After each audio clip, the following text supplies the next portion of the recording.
After a trip to the Grey Cup last November, 0-4 was not the way the BC Lions expected to start 89, and that's the way they have started, and so changes have been made. Head coach Larry Donovan relieved of his duties last Sunday after the 4th loss. Into the hot seat falls general manager Joe Galette, who takes over for the rest of the season.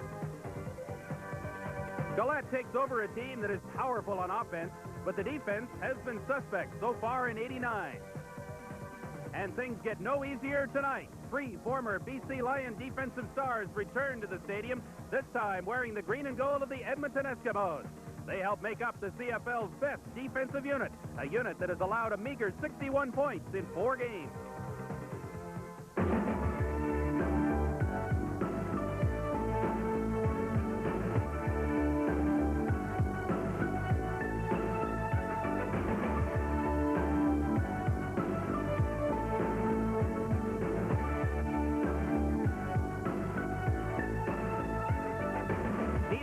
Presents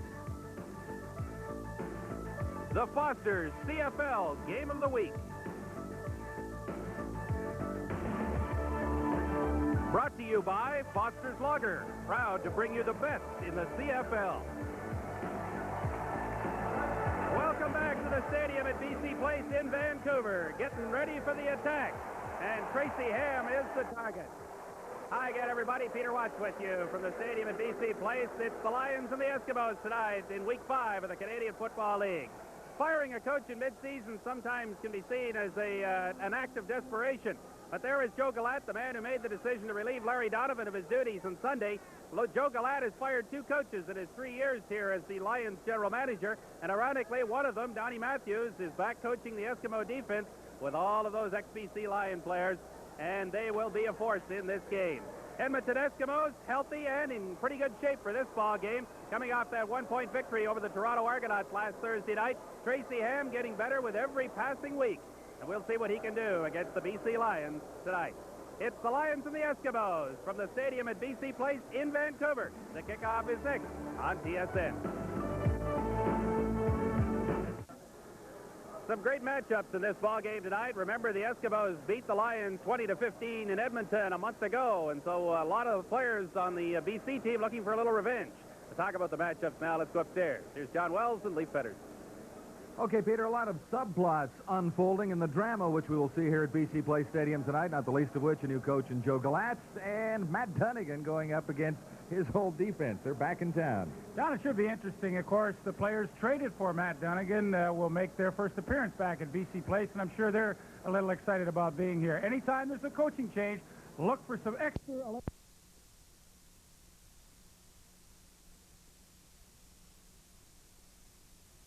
Offense, Taylor, but another player that you'll note is new there is Mr. Craig Ellis, retreaded once more. You know, when Joe Farragelli went to training camp, he wanted improvement in the slot back position, and lo and behold, have not replaced many of the players effectively enough that were traded for Matt Dunnigan. There are 6 new starters on defense, and they're trying to get adjusted to each other. Yes, they are, John, and it's a difficult thing to do with all new faces. And I think the biggest thing you have to do when you play against Edmonton is just everybody play straight defense, take care of your own area and your own assignment. But sometimes for a whole new group, it takes a while for them to gel. Offensively for BC, the running game has been a problem, but so has the inside passing game, and they'll unveil a new threat in Phil Smith there tonight. Well, you know, Phil Smith is in the lineup for one reason alone. Edmonton likes to blitz so much on defense that they have Phil Smith in there as a game breaker to try and combat that blitz with an offensive weapon themselves. And perhaps the most interesting story comes defensively for the Eskimos as the Lions get their first shot at Jeff Braswell. Well, he has come into town, and he's made some nasty remarks. He said Joe Galette had a beer belly and look forward to seeing him on the sidelines. He has made some nasty comments about his former teammates, and I think it's going to create some excitement on the field tonight. In the warm-up, he has been talking to everybody, and we'll see how that unfolds. But he is not a well-liked guy here in BC anymore. Jeff Braswell, definitely a different duck. We look forward to this one. Peter? We do indeed. I was going to say that's enough talk and it's time to play, but I think Braswell's just getting warmed up. But the kickoff is next from the stadium at BC Place in Vancouver. It's the Eskimos and the Lions, the CFL on TSN. Pull up a chair. We're just getting started. Welcome back to BC Place. In charge of proceedings tonight, Ross Perrier. And he will be helped out by Brian McKee, Ross Sanders, Brian Donnelly, Art McAvoy, and Bob Scott. The officials tonight, we prepare for an Eskimo kickoff. Second meeting of the season between the Edmonton Eskimos and the British Columbia Lions. Jerry Corrick gets the evening underway. This is Darrell Wallace at the 15. Wallace to the outside. Excellent return for great field position for the BC Lions out near the 50. Stopped by Leroy Blue. Enter Matt Dunnigan, who is 0 for 4 but leads the league in several categories. His runners will be Jamie Terrace and Anthony Cherry. Inside, Phil Smith and Jan Carinci, the receivers. Outside, the great David Williams. And on the other side, number 80, Eric Streeter. Pretty good group. You know about David Williams. He's leading the league with 29 catches in only 4 games. First pass goes for Streeter and Stanley Blair. Number 5 for the Eskimos, an outstanding cornerback, was right with Streeter that time. Stanley Blair, all-Canadian in 1988. There's some good matchups on the field tonight at both corners for Stanley Blair and Andre Francis, of course, working against Eric Streeter and David Williams. There you see the secondary of the Edmonton Eskimos. Don Wilson this year moving over to the inside halfback spot. He was the all-Canadian safety last year. Second and 10. And Phil Smith was the intended receiver, number 71. Dunnigan was a little high. The Lions will kick it away. Boy, he sure had the right play called. A little open seam for Phil Smith, and this is the kind of thing that they hope to hit with Phil Smith tonight. You know, Anthony Parker, their outstanding fullback, was ready to come off the injured list, but they chose not to bring him back in order to play Phil Smith, and he was open, but Matt Dunnigan couldn't connect. Lou Pasaglia back near the 32. Number 88, Tony Hunter, is deep for the Eskimos. Hunter at the 25. Better special team coverage for the Lions. Wes Cooper leading the tacklers that time. Tracy Ham at quarterback to begin for the Eskimos. His running backs, Chris Johnstone and Reggie Taylor. The inside receivers are Craig Ellis and Tom Richards, and outside Stephon Jones and Keith Wright.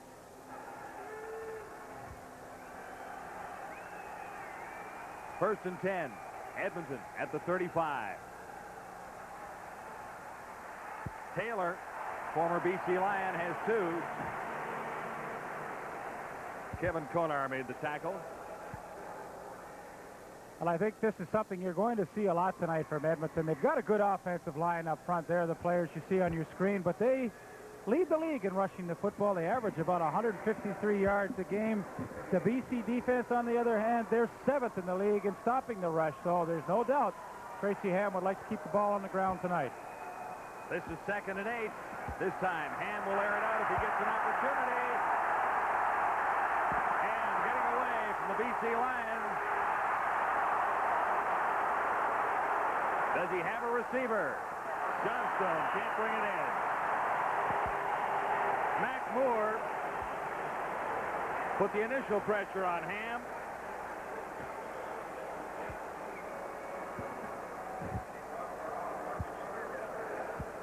Well, a lot of running around that backfield to try and chase and catch Tracy Ham. Some good pursuit by 78 Mac Moore initially. A good job by Rick Klassen to force him back to the inside. And boy, the receivers didn't really do a great job downfield. They see their quarterback in trouble, but they didn't work that hard to get open. Chris Johnston finally late comes open.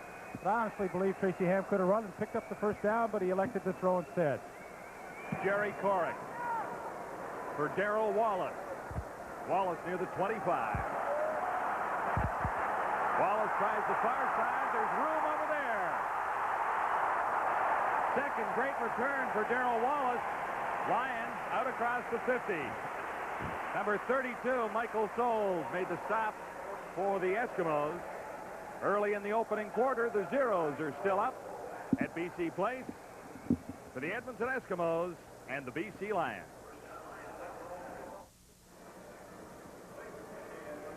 Joe Gallant, the new head coach of the British Columbia Lions. His career record, 19 wins, 42 losses, 2 ties. That in Canadian football.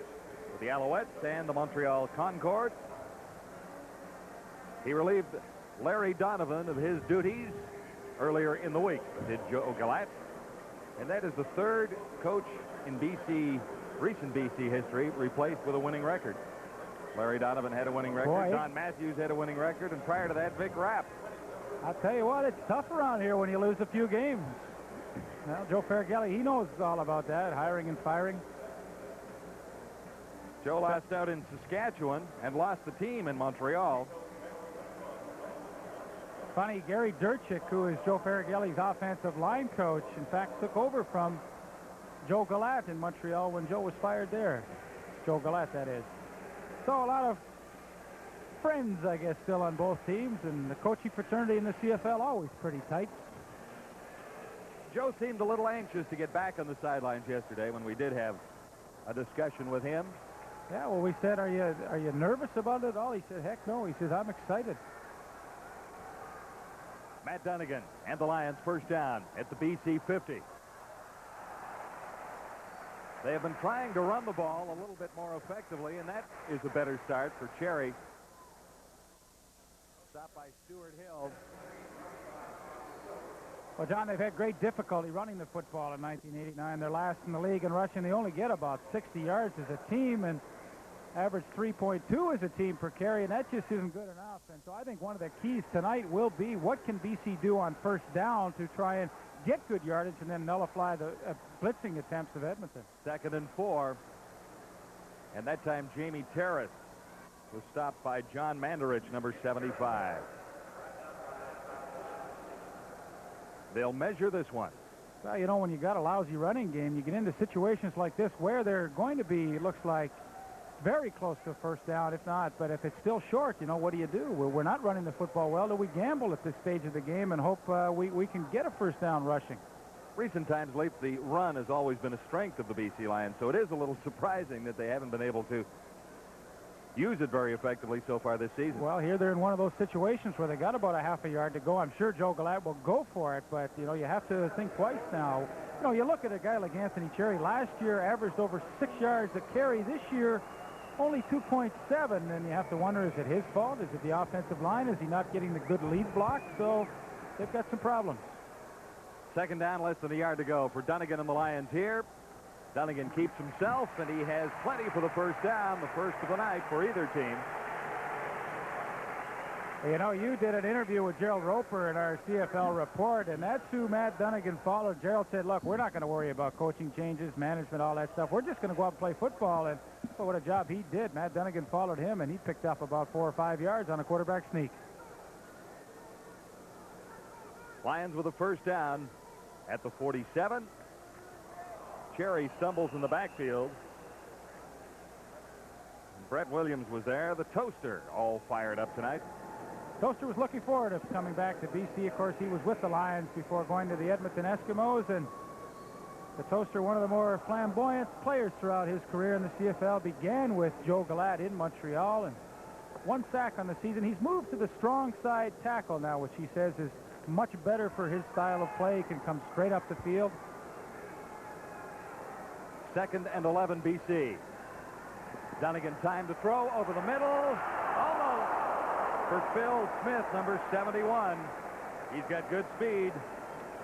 Well, this is exactly what we talked about in the opening. This is why Phil Smith is in the lineup tonight. The blitz was coming. They get 1-on-1 on Don Wilson, who's an excellent defensive back. And once again, the pass just overthrown. Matt Dunnigan, the second time, it looked as though he's had Phil Smith open, not able to connect. Now, with Jeff Braswell coming right up the middle in your face, that might do a little bit to hurry up the throw, too. 10:24 remaining in the opening quarter. Dunnigan took a bit of a shot there. It was Jeff Braswell through. On the return for the Eskimos, Tony Hunter. He's exciting. Out across the 35 and stopped by Jan Carinci.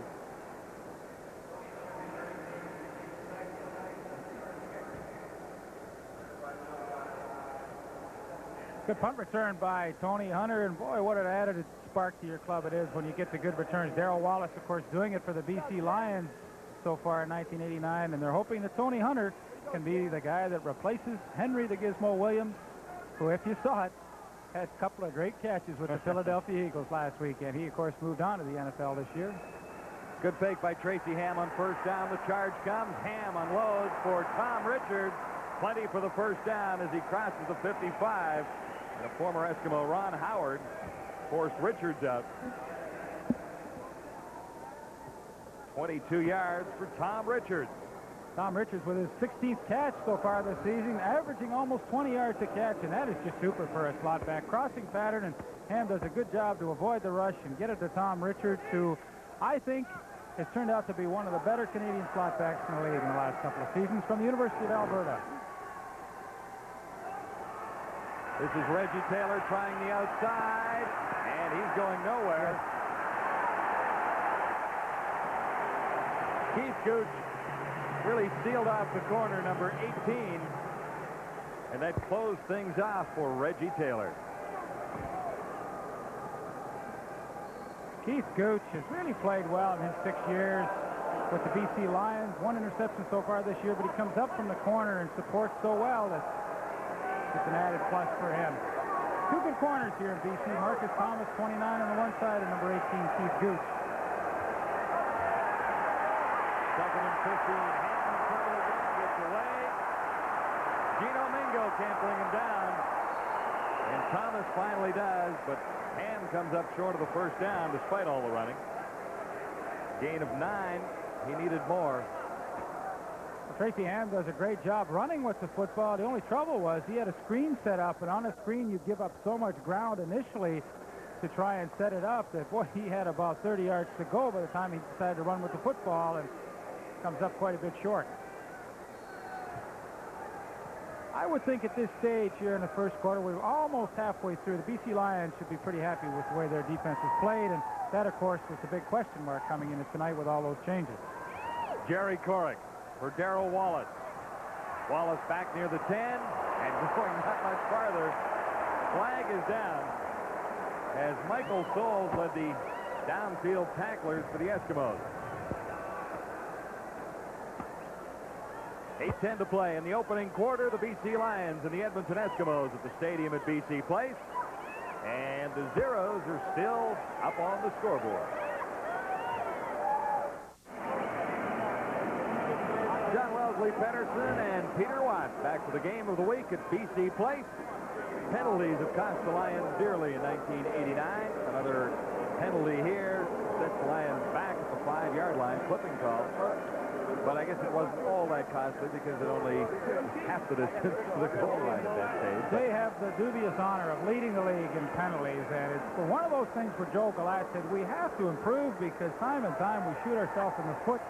It's always on a kicking play that we get the ball called back because of a stupid blocking from the rear penalty or something like that. They have to be more disciplined. Dunnigan quickly for Williams. Williams escapes. Highlight. Gotta like David Williams as he gets the Lions out of deep trouble.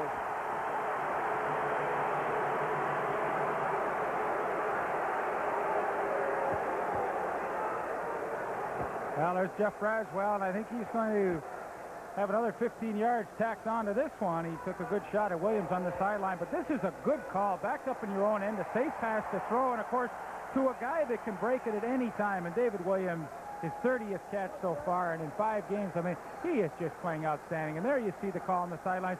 I mean, there is no call for this kind of stuff. This is why he's got the reputation. Williams was out of bounds. I mean, that's terrible. I mean, it's no good. Jeff Braswell sets the Lions up with a little better field position as a result. Williams got it going, and this is Tony Cherry. The linebacker Larry Ruck makes the stop. Number 47. Complicating the problem for David Williams is a nasty cut he's got on his forearm. Got about 20 stitches in there, and Jeff Braswell, you see on the monitor, is not a popular guy. I'm not sure even on his own team sometimes, but plays the game sometimes a little crazy. Tony Cherry out of the backfield. Lots of room for Cherry as he's down inside the 25. Number 24, Mike Hildebrand made the stop. Finally on Tony Cherry. 34 yards. Good call by Matt Dunnigan. The blitz was coming, and in the little rollout, quick roll to get away from it, he hits Tony Cherry out in the flat. Jeff Braswell has him in coverage. He cannot get out there, and 34 yards later, the BC Lions have a big play, a good catch by Williams, the penalty, and now another one. Good play to Tony Cherry. 3 plays, and look where the Lions are, just outside the 25, first down. This is Cherry once more. Inside the 20 to about the 19. And a former Lion, Andre Francis, over to make the stop. Interesting that Andre Francis says the right corner has 22nd tackle of the year, and he's the team leader. Now, that's not a situation you really like. You don't want your corners being the team leaders in tackles. You want your Braswells and your Danny Basses and your Larry Rucks to be leading the team in tackles. Danny Bass isn't far behind. He's got 18. Dunnigan unloading quickly just behind Jan Carinci, number 27. Well, I think old Matthew would like to have that one over again. They had a situation with Jan Carinci on the play action open. He makes that reception, and he's got a good chance to at least pick up a first down, maybe a little more. Good play action fake. Matt Dunnigan, one of the best, of course, in the league at doing that. Carinci is open, and he's using David Williams as a pick a little farther downfield on Stanley Blair. But once again, Dunnigan's had some chances tonight to connect with receivers, a couple of times to Phil Smith, and now with Carinci, and just been off the mark. And unusual, he comes in at 58%. Luke Pasaglia from 27 yards out, and he is good.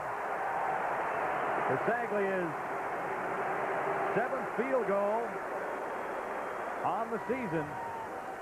Again, the Edmonton Eskimos defense bends a little bit, but doesn't break completely.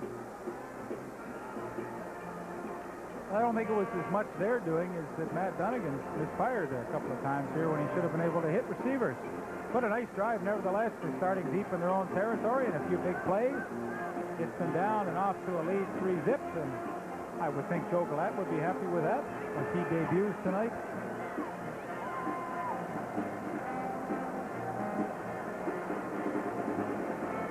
Tony's telling him, he said, you know, you just get me out in the flats and give it to me quick. I can outrun all those linebackers. And he did for 34 yards down the sideline. Joe's a fun guy to play for. You know, I remember him in Montreal, and of course I talk to the players quite a bit and get a feel for the mood of the team. And I mean, guys always said Joe was an upfront guy with them and a fun guy to be around. And I know they had some good times in Montreal, and they won a whole lot of games, but that's some good times. Hunter leaps over a pile of BC Lion players and then right into the waiting arms of Peter Vandenbos, number 50. 20-yard return. Enter Tracy Ham. What cardinal rule in football, if you don't want to get hit hard, don't leave your feet. And Tony Hunter leaves the feet, and Peter Vandenbos is a pretty good stick. It is a first down for the Eskimos at the 45. Ham quickly. Out for Smith, or rather for Keith Wright, number 71. Marcus Thomas made the tackle.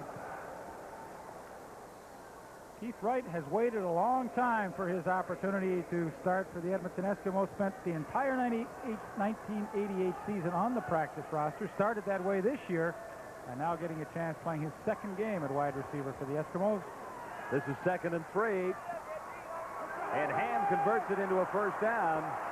Lots of running room for Reggie Taylor inside the 30 now.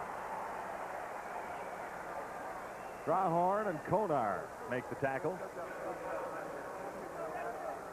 This was the guy Joe Faragelli was extremely happy to get in that Matt Dunnigan trade. He said, we need more home run hitters in our offense. You got Craig Ellis and you got Reggie Taylor.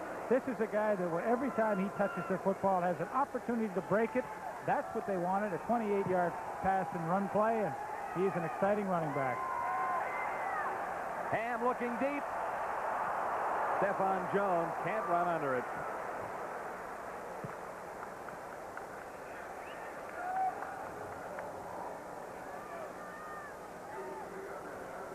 Stephon Jones with a miserable year last year, only 26 receptions. You know he's hoping to turn things around in 1989 and have a better year, but got some help on the other side with Keith Wright. Outstanding speed with Keith Wright, and you know on that pass play that Reggie Taylor completed, Wright cleared the whole area out, and boy, that's what speed will do. Give some of the other guys some better, a little more room to operate in. Second and 10 Eskimos. At the 30, Ham has his man. Stephon Jones stepping out. Highlight. Closer look at that one. Happier time for Joe Farragelli now as Stephon Jones comes up with a big catch here. Well, a pretty tough pass to cover for Marcus Thomas. Tracy Ham threw the ball before Stephon Jones had made his break, and you know what, unless you're playing bump and run, that's pretty tough to defend against. Eskimos keep it going with a first down now at the BC 17.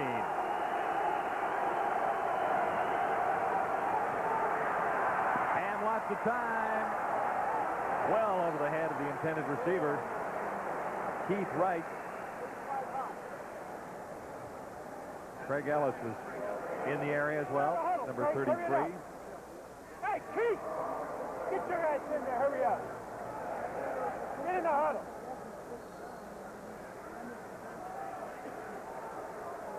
Joe's not taking any guff tonight at all, Lee.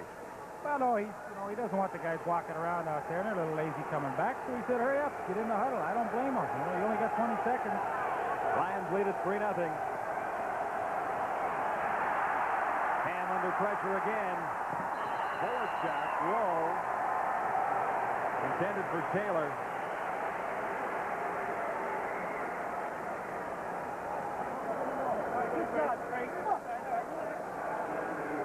Good pressure once again on Tracy Ham tonight. They've been getting in through and making him scramble out of the pocket. That's what you like to have.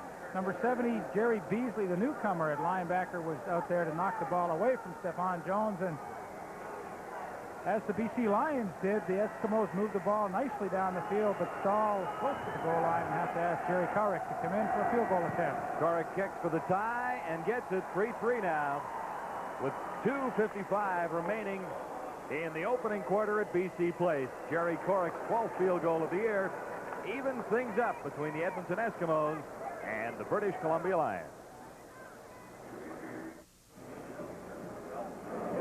Even at 3, our game of the week live from Vancouver. Just prior to the game, Peter Watts had a chance to talk to the sometimes controversial Sometimes? Mr. Braswell. Jeff, an exciting night to be able to come back, and your old tormentor, Joe Galat, on the sidelines. Got anything special planned for the Lions or the boss? No, I just want to go out and have a good game. Try to get the fans who was with me before I left to boo me here, so I know I'm loved. So I'm just going out to have a good time. I'm going to yell at Joe and see how he's doing. You know, just go out and all out. We're just going to try to put Matt Dunnigan down tonight. That's all. You're pretty laid back here right now. I take it in a couple hours that will change a little bit. I'm home. I got to be laid back. This is my home. I roam in the dome, and that's what I'm going to do. I'm roaming tonight, all night. There's your pal, Leaf. I tell you, he wasn't laid back when he ran over in the pregame warm-up and grabbed backup quarterback Ricky Foggy's helmet from the BC Lions and ripped all the pads out of it. You know, it's funny, when they got Jeff Braswell in that trade, I'm going to get to this story after the kickoff because I think it shows you what kind of a guy Joe Farragelli is. On the return, Tony Cherry out near the 45. Jeff Braswell, of course, part of that trade for Matt Dunnigan after the season last year. And the first thing Joe Farragelli did is when they obtained Braswell was to call Danny Bass on the phone and say, look, Danny, don't get excited because we acquired Braswell. He's going to play on the outside. You're my guy in the middle. You've been around for a long time. We want you to play for a long time to come. But you're our guy. Don't feel threatened by this move at all. And I thought it was a pretty classy act by Joe Farragelli, and that's why he's known as a player's coach. Danny Bass is having another typically fast season. He's been excellent so far. And Dunnigan off the target once more, intending that one for Jan Carinci. You know, that's what a blitzing team will do to you. You know, Matt and all the quarterbacks in the league know whenever they play Edmonton, you know, they've got to get the ball off in a hurry. And a couple times tonight, it really looks like Dunnigan has rushed the throws and overshot his receivers. That time, Carinci looked like he was open, but the ball wasn't even close. And you don't want to be 2nd and 10 against Edmonton all night, and BC has found themselves that way a couple of times already. On 2nd and 10, Dunnigan almost intercepted. As he looked for Williams, Andre Francis was roaming in the vicinity and almost had an interception. Well, the only interception he's had in 1989 was in the season opener back in Edmonton against the BC Lions, but he is in great position to make the interception. Williams went on the out, and he really didn't finish the pattern. Of course, Dunnigan had to let the ball go because the pressure was coming from number 46, Craig Stuman. Basaglia on third down. Tony Hunter on the return. William to spare out near midfield. Looked like he almost slipped. 39-yard kick, a 30-yard return. Boy, he does a nice job. Tony Hunter sets everybody up the middle, and then his blocking is formed to the outside. Now, you know, you can make your blockers look good if you're a good returner and set them up. You know, he gave everybody a good angle to get the block, no flips, and that's a nice job by Tony Hunter. First down Eskimos at the BC 54.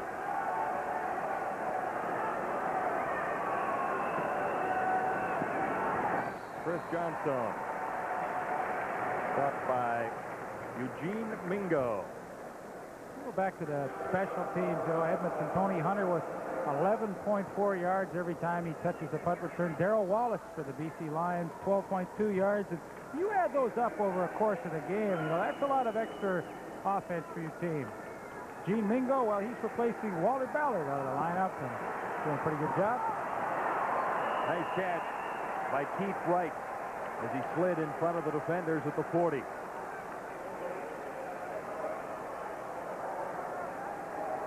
Good throw by Tracy Ham. Right with the hook pattern, and Ham puts it down and low away from Anthony Drawhorn in front of Kevin Konar. Good job by the wide receiver Keith Wright to find the hole between the halfback and the linebacker.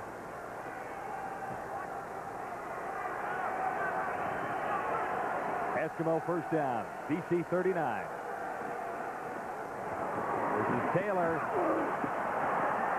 Longhorn missed the first shot at Reggie Taylor, and that will likely mean a first down for the Eskimos.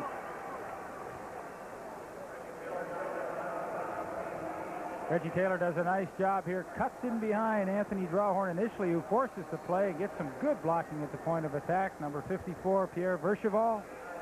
He turns that into a nice first down run. He's averaging 6.2 yards on the ground this year. And boy, what a nice thing that's been for Tracy Ham, not to have to throw the football all the time. On first down, Ham will throw to the end zone for Richards. And a little bit too far. Covering was Marcus Thomas, number 29. Well, you talk about a young guy like Tracy Ham in his second year, and you know, you hate to have a young quarterback feel like he has to throw the football all the time. This year, they've been able to get the running game going, and it takes a lot of pressure off a young guy. In fact, you know, you look at last week's game against the Argonauts for them. He was 14 of 23, but to only have to throw the football 23 times and still win for a young quarterback is just tremendous. Second down for Ham and the Eskimos. Quick out this time. He has his man far side of the field is Stephon Jones, and that is another Eskimo first down. Keith Gooch for Stephon Jones out of bounds, and that ends the opening quarter at the stadium at BC Place. Things are all even so far, but the Eskimos threaten to add to their total when we return with the second quarter live on the TSN Game of the Week.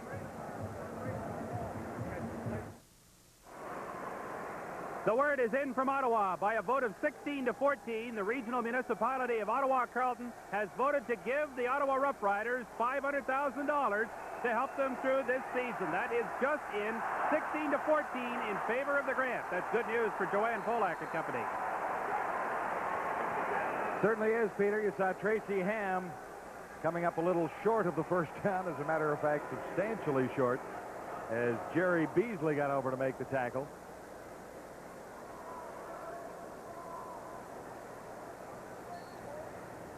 Numbers from the opening quarter. Total offense for the Eskimos, 121 compared to 87 for the Lions. No turnovers. And the time of possession, pretty darn close. So it's a good quarter of football. Had nice flow to the offense. Only 3 points scored by each team, but a good flow so far tonight. Second and goal at the 8. The Eskimos can't convert. Great defensive play by Anthony Drawhorn, number 4. Anthony Drawhorn has taken over as the starting inside safety this year, and what a tremendous play he makes right here. Looked as though there was no problem with catching the football here for Chris Johnstone, but Anthony Drawhorn over the top knocks the ball away, and although the Edmonton Eskimos chalked up a lot of yardage on that drive. Once again, the BC Lions defense tightens, and they're backed up to their own goal line. Jerry Corrick. 1 for 1 on the night.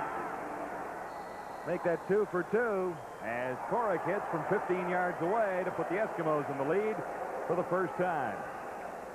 Talking about a BC Lion defense that's giving up 33 points a game so far in their first 4 games. And boy, oh boy, you just cannot win a lot of football games when you're giving up those kind of numbers. And Joe Galat, of course, recognizes that. He said, I've got to motivate these guys a lot better. I mean, they're good football players. We've lost some close ones, but we have to tighten it up on defense. And so far, I think early in the second quarter, he'd be pleased with their performance. Close ones. They've lost 4 games by a total of 18 points. Oh, I know. Hard to believe that Matt Dunnigan is 0 for 4. And Damon Allen 0 for 5. 2 former Eskimo quarterbacks 0 for 9 to start the season. And 2 guys who won Grey Cups, right? Right. That's got the good numbers, though. First in passing in the Canadian Football League, 58%, 9 touchdowns in only 4 games. Return for the Lions. Tony Cherry. Look at him go. Cherry still had blockers out in front. He thought he might have taken it all the way, but he'll take a substantial gain down to the 35. Actually tripping over Rob Moretto. Chalk up 55 yards for Tony C.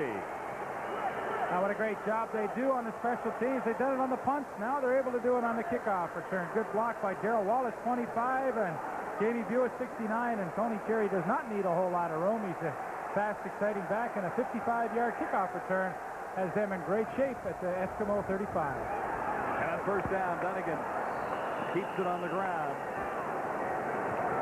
Braswell made the stop. Darrell Wallace in the football game at the running back. Of course, he is the designated import tonight. And, you know, although they haven't had great production on first down running tonight, I think Matt Dunnigan still has to keep doing it every once in a while. You know, with a blitzing defense, sometimes you don't need much of a hole to break a big one. And I think he has to try and still keep them honest with the run. This is 2nd and 8. Wallace got 2. Dunnigan in the air. Almost. Phil Smith had a pretty good shot at pulling that one down. But Don Wilson was covering. A lot of close calls for Matthew tonight, Lee. Well, he's gone 3 times now on a big play to Phil Smith, and they've been trying for the home run. It's a good matchup. It's what you want, but boy, I'll tell you, a couple times overthrown, but that time Don Wilson right there with the good coverage. Don, of course, spent 3 years as starting safety with the Buffalo Bills, and all West last year at the middle safety. He's a good one. Jan Carinci will hold for Lou Pasaglia at the 40. Lou on target once more. Kickers have accounted for all the scoring so far. 2 field goals for Lou Pasaglia, 2 for Jerry Corrick, and we're all even at BC Place. It's 6-6.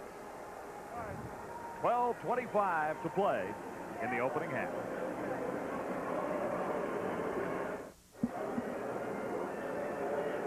Our game of the week on TSN from the stadium at BC Place, all even early in the second quarter. Well, I think it's been a great first half so far, John. Good offense on both teams, and the defense is playing well enough to keep the score at 6-all. Joe Galat's coaching debut with the BC Lions. Peter, how's he doing? Well, he's doing pretty well, guys. He's very relaxed and animated on the bench. I don't know that he's very up to speed on making the quick decisions there that he would like to be able to make. But it's interesting, before the ball game, the chief of police for the city of Vancouver went into the dressing room and presented him with a flak jacket, a nightstick, and a helmet, because Joe's been under the gun here a little bit in Vancouver the last couple of years, particularly in the last season. He's not wearing any of it so far. If his Lions are in the lead at halftime, maybe he won't need him. So I was going to ask you, Peter, if he had it under that shirt there. Joe looks like he's put on a couple. Uh-oh. No, I could say that. I'm Joe's pal. I used to be Joe's pal. You used to be Joe's pal. This is Tony Hunter for the Eskimos on the return. We've seen some great ones tonight. Belanger over to slow down the Eskimo return specialist that time. Edmonton. Out across the 40 at the 42 for a first down sequence.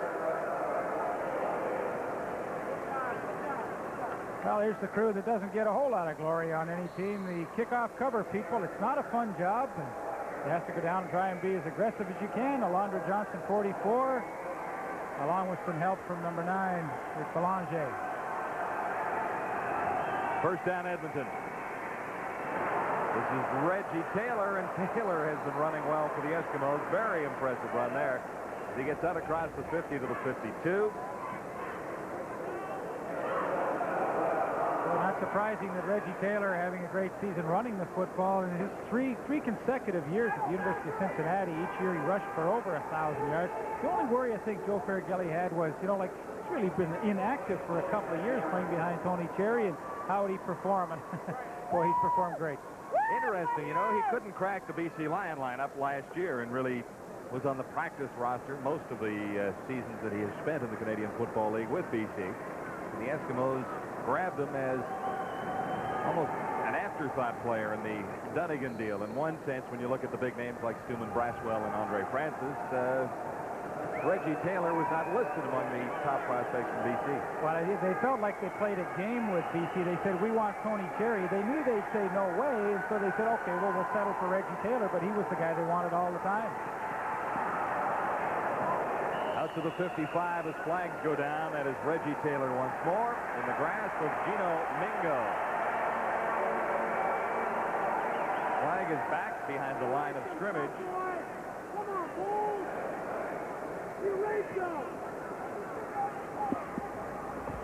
Hold it. Edmonton number 66. First down repeat. Trevor Bowles. Bowles in his first game of the season, coming back from some injury problems, was not a starter. He is listed as a backup behind Dermott. There's Trevor Bowles at the right side of your screen, and he absolutely tackles number 78, Mac Moore. That cut by Ross Perrier, the head referee tonight. First and long, Ham in trouble. Got it away for Blake Marshall. The middle linebacker, Alondra Johnson, made the stop. Not before 15 yards for Marshall. Well, I tell you, Wellesley, no substitute for a quarterback that can get himself out of trouble. Looks like he's pinned, going to get sacked, and what does he do? He gets out of the pocket and dumps it off to Blake Marshall, and well, when you're a 1st and 20 situation, which is not fun to begin with, if you can get 14 yards on first down and end up 2nd and 6, that's a pretty good job. That's where the Eskimos are, just across midfield. And Reggie Taylor goes for the first down. He stopped a little bit short. Good work by the Lion defense. Johnson is in the middle of things once more, as is number 70, Jerry Beasley, a newcomer out of Arizona.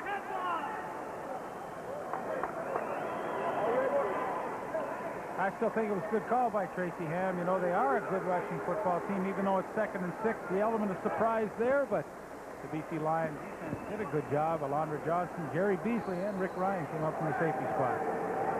That's Darrell Wallace back near the 10 to accept this punt from Jerry Corrick, who stands at his 45. Good kick by Corrick. Wallace forced back to the 5. Finds about 6 yards on the return, and he's decked right there by Michael Souls, who has been a busy Eskimo on special teams so far tonight. The 6s are on the board. The Eskimos and the BC Lions are even with 10:23 to play till the half. Well, there's a good look at Michael Souls, who was the first-round pick by the Edmonton Eskimos this year. He is the all-time leading rusher in McGill University history, and he is a good one. I saw him a couple of years ago in 1987 in the Vanier Cup. He had a game of 203 yards rushing on 25 carries in that game. Joe Farraghelli said, we want to get this guy in the draft, and they were able to do it. That's why he could let guys like Chris Skinner go, and it's because Michael Souls was available. They grabbed him, and they're very happy with him. They also got another pretty good first-rounder in Leroy Blue. We'll tell you more about him later. He'll be a starting linebacker perhaps before this season is over. Dunnigan firing out far side. Williams can't bring it in, but there's a flag down. Andre Francis argues the call.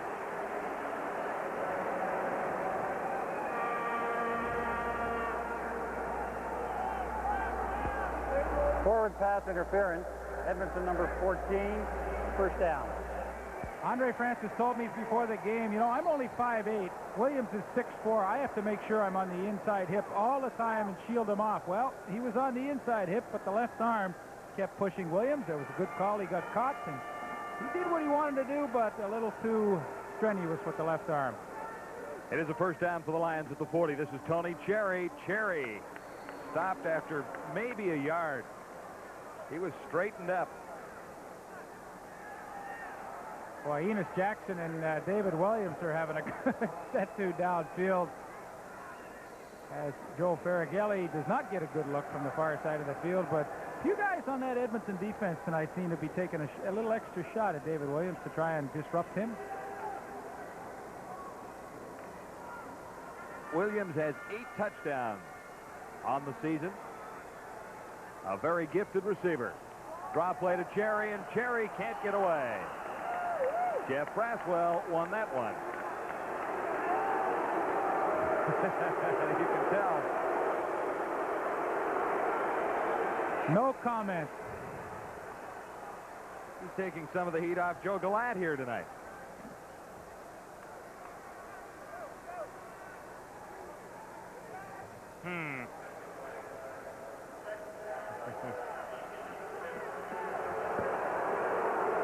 Flag was down on David Williams. Well, David Williams has been having a battle with Jeff Braswell tonight. Now Enos Jackson a little bit with Andre Francis. And he got caught taking a swing. Here he is. Let's have a look. There's Enos Jackson. That's who he was fighting with. He says, come on, let's go.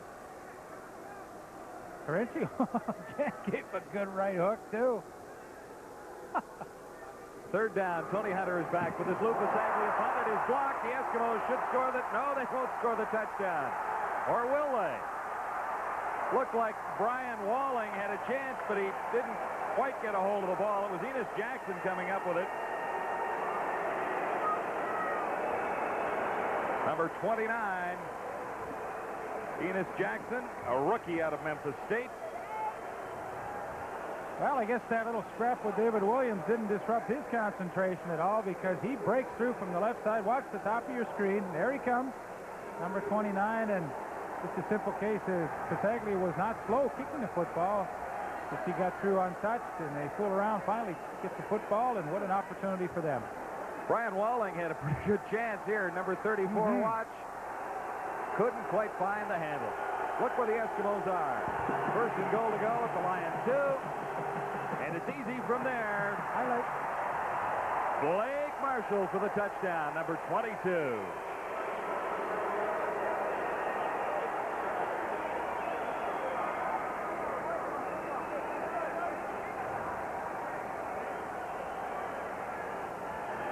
Pretty automatic for the Edmonton Eskimos in the last few years when they got Blake Marshall. He is a bruising fullback runner, tough guy in the short yardage, and he has no trouble getting into the end zone. And, of course, when you get two good teams involved in a close game, it's usually a turnover or something like that that decides the outcome. Certainly won't decide the outcome in this one now, but a big break as the BC Lions the Edmonton Eskimos capitalize.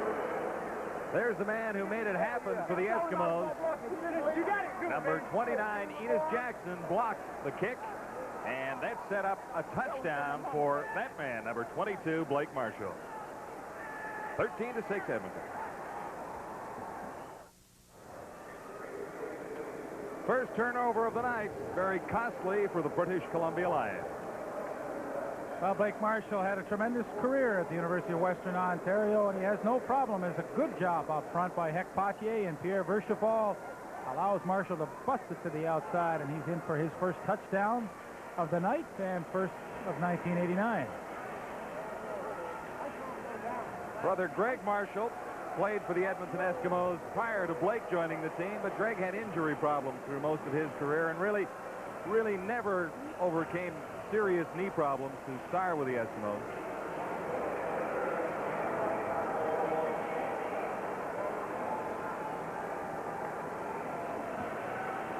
Edmonton in front of the Lions, 13-6.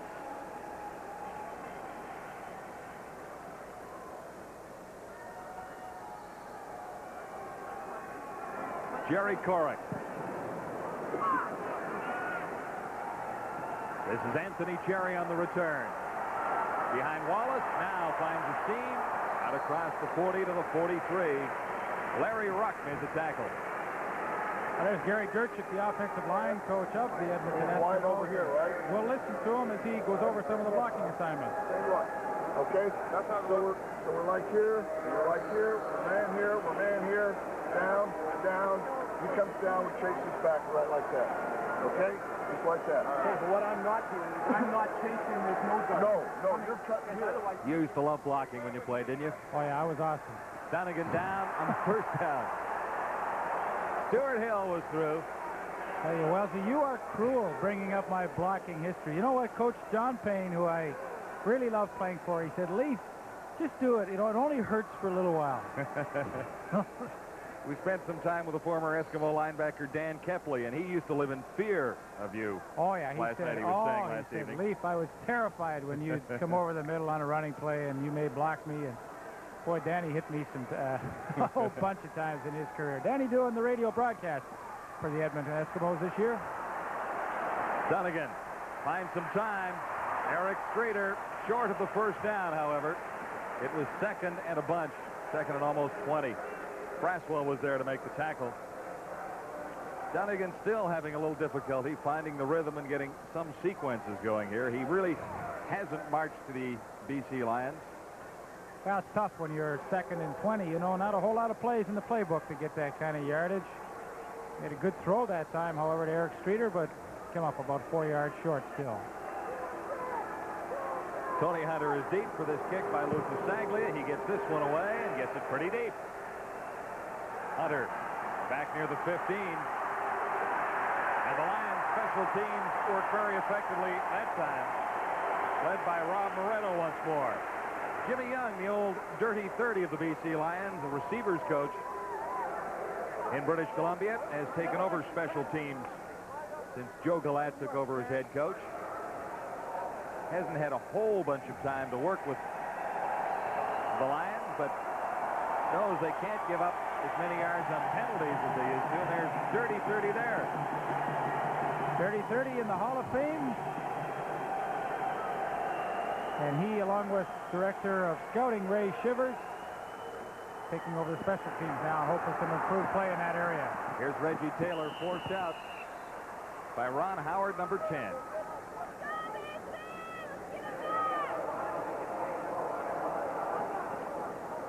Little more on Reggie Taylor coming up at halftime, along with Jim Taylor. Hard to believe a guy 5'6", 175 pounds, first of all, can play professional football, but second of all, can be so durable and run so hard. But Reggie Taylor is an inspiration, I'm telling you, to all the small football players. Eskimos go gunning for the first down with Johnstone carrying, number 83. James Parker was there, and Johnstone gets the first down. Now, Chris Johnstone, on the other hand, 6'3", 215. No size problems there as he's able to break the tackle of James Parker and pick up that first down. Quick Parker, 3-time Shenley winner, outstanding defensive player, 5 times All-Canadian. Tremendous 10-year career in the Canadian Football League. First and 10 for the Eskimos. And Ellis comes out of the backfield. Howard gets a flag. That's Ron Howard for the BC Lions drawing a flag on what looked like a bit of a late hit. Ronnie Howard, of course, a former Edmonton Eskimo for 4 seasons before coming over to the BC Lions. He's a good one, a good cover guy. Major foul, unnecessary roughness. BC, number 10, first down. We mentioned earlier the Lions are the most penalized team in the league. And penalties like that really hurt. One of the added dimensions of having a Craig Ellis as the slot back is, of course, he was a running back for so many years, and you go to the slot back trap, good yardage around the outside, and there you see no question. The hit was late and out of bounds, and a good call. Tracy Ham under pressure from Mac Moore. Moore gets him with a little help after Ham grabbed maybe 2 yards. James Quick Parker there once more. Well, Quick can thank Marcus Thomas, number 29, downfield for that sack, because he had Keith Wright 1-1. They ran the stop and go, and Tracy Ham looking for the big bomb, but such good coverage. Didn't allow Tracy Ham to get it off, and Mac Moore comes up with the sack. Mac, of course, played with the BC Lions, played his option out, went to Miami, and now back in his 4th year with the Lions. 2nd and 8 for the Eskimos, just across midfield. Reggie Taylor. Taylor comes up short of the first down. Jerry Beasley, number 70, out of Arizona, makes the stop. So the Eskimos will be forced to kick it away as Korek heads onto the field. 13-6, the Eskimos leading the BC Lions. We're joined by the president of the Canadian Football League, Bill Baker, who's smiling a little bit. It's some good news out of Ottawa, we understand. Bill? Leaf was bothering me an awful lot. My former alumni from Otterbein College. No, we have good news tonight, John, is that the Ottawa region has given the Ottawa Rough Riders a loan of $500,000. I understand the main condition of it. I haven't talked to Joanne personally. I've talked to even a better source, her husband, John. But John tells me that the only condition upon it is the main one is the fact that they will raise an additional $600,000 from private sources, which at this point appears to be no problem at all. Apparently Hap Nichols has that pretty well under control, does he not? I think it is. We met with Hap and Saul and the rest of them. They've got a fine bunch of people there, and they've committed to us as a league, 2 or 3 weeks ago, that they would, if they received the concessions from the city, if the grant or the loan came through from the region, then they would ensure there was an additional $600,000 raised by private investors or Rudies or whoever. Get back to the ball game here for just a second, Bill, and set up the Dunnigan to David Williams. Big first down for the BC Lions, 27 yards. When we talk about that height matchup, Francis at only 5'8", David Williams at 6'4", and it's the height advantage. Little push by Williams there at the end to get some separation. It's a nice play to get yourself deep out of your own territory in a hurry. First down for the Lions out at the 47. Big numbers for David Williams all season long, just like last year. Dunnigan in trouble. Unloads for Terrace, and he can't bring it in. Bill, where do we go from here with the Ottawa situation? You think that's all under control? Happy times, charge ahead now? Well, it is. It's happy times in a sense, but still it is a very, very large Band-Aid. And as we said earlier, John, our objective is that we get on with 1990 in September. So we're hoping that every club in the CFL will resolve its problems in August. And September we get on with 1990 and get away with the past. What's happened the last several months, the last several years is we're paying for the mistakes we made back in '85 and '86. Let's get off that and let's get on with the future. Dunnigan. Oh! Was that you, Baker? That was me. I'm sorry. I don't know if he was going ooh because he didn't catch it or ooh because you wanted to hit him. Jan Carinci was the intended receiver. What about the BC Lions situation, Bill? Oh, he's on a phone call here. Hold on here. We got a Bill's on the serious the business hotline. here. Baker carries a phone with him everywhere he goes now. Is that the story, Lee? All guys that graduate from Otterbein College have phones.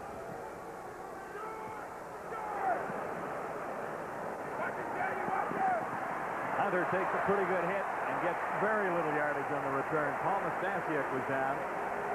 Number 20 for BC. Well, the one good thing that the BC Lions offense did, John, like you're not going to take the ball down every time and score a touchdown, but what they did is pick up a couple of first downs. Then if they have to punt, they reestablish that field position. Boy, they are working hard on those special teams.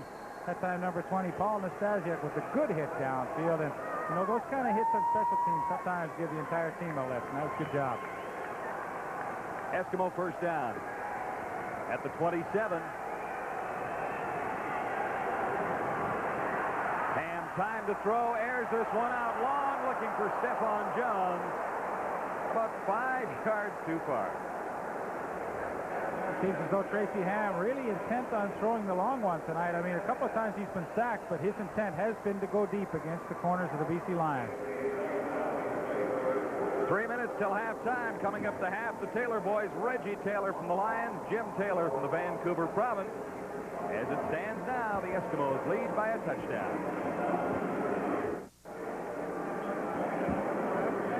Well, Welcome back to the stadium at BC Place. John Wells, Lee Pedersen, Peter Watts, along with the president of the CFL, Bill Baker, who's smiling a little bit at the news out of Ottawa and getting a few things straightened around. And hopefully, the Ottawa Rough Riders, who have done a pretty good job on the football field this year, in some ways, despite the record, can move on from here. I think some of those problems had to be weighing on the Ottawa players the other night in Saskatchewan, although they gave a pretty fired up Saskatchewan football team. But after a while, reading this day after day in the papers, it has to have an effect on a football team.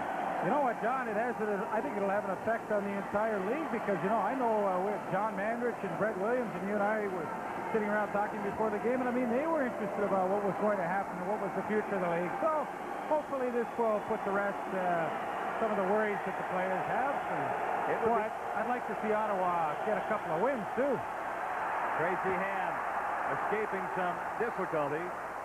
Short of the first down, he is dropped at the 35 by Mac Moore. I think this league would be in real tough shape trying to make a go of things with 7 teams. So don't even want to think about it. Hopefully Ottawa can keep it going.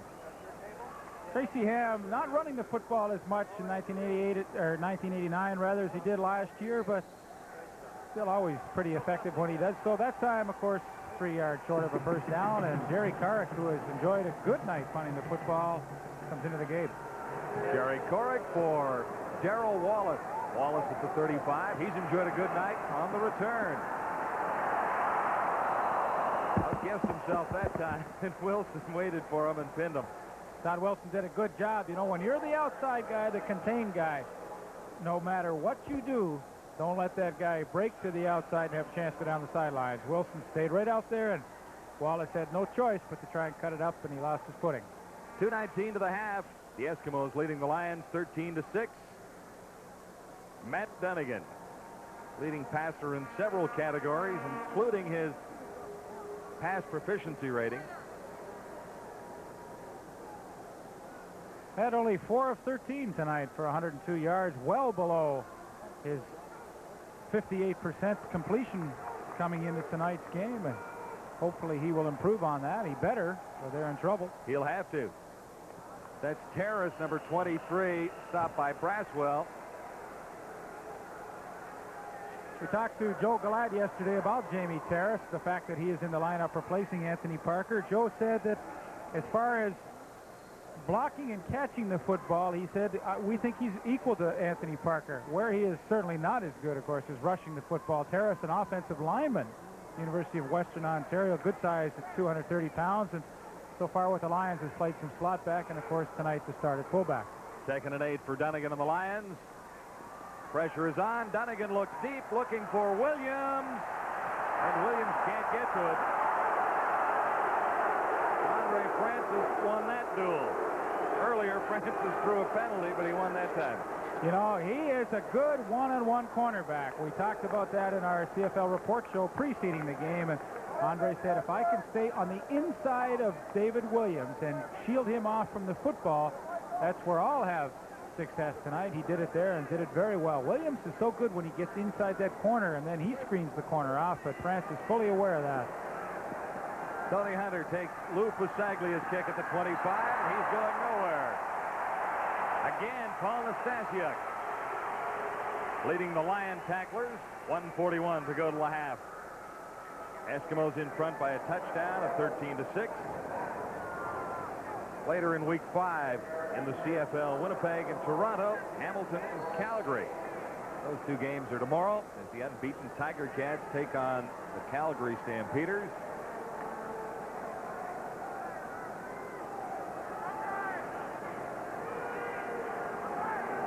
First down, Eskimos at the 28. Ham bobbled the ball momentarily. Still got it away. Big pressure from Beasley.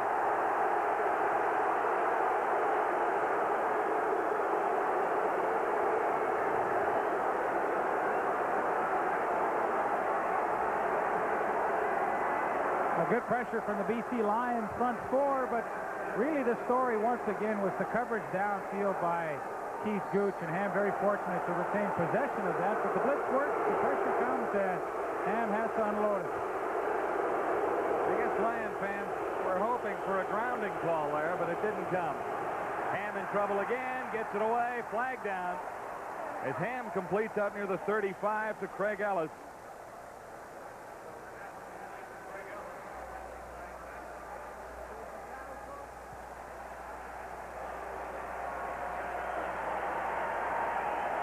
Initial call is holding against Edmonton. Tracy was shaken up a little bit. The trainer not sure whether he wants to come out onto the field because, of course, Ham would have to come out. Now he finally decides better go out and give some assistance to Tracy Ham.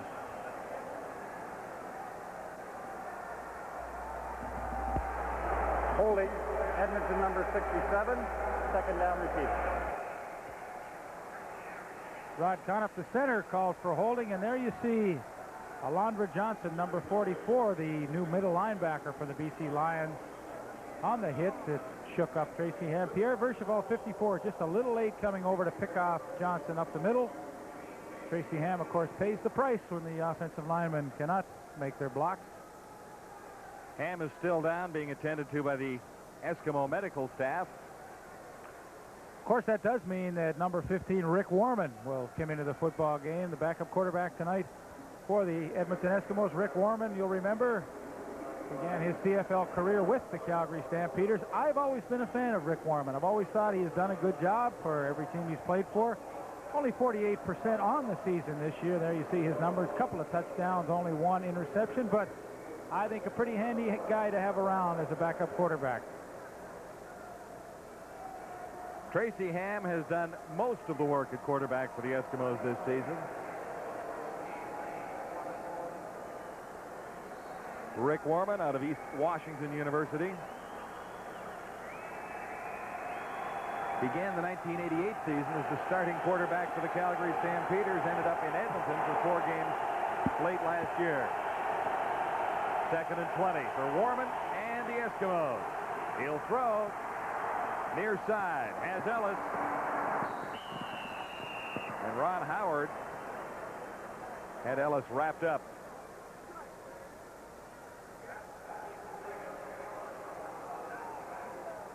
So the Eskimos send out the punting crew with 1:21 to go till halftime. Nice way to start the game, eh? Come in second and 20. Second and 20. Well, that's a fun job.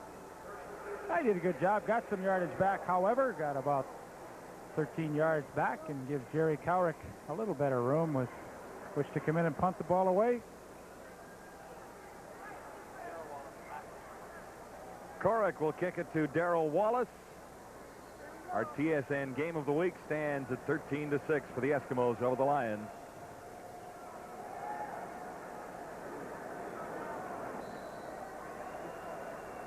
You're right, Leif. Cowrick is having a good night. Mm-hmm.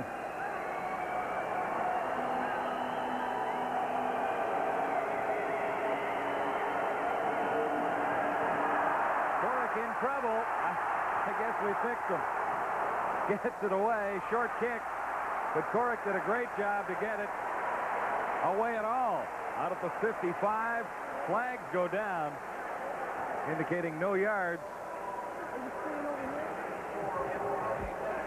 Well, Jerry Cowrick did a super job. Edmonton number 41, first down.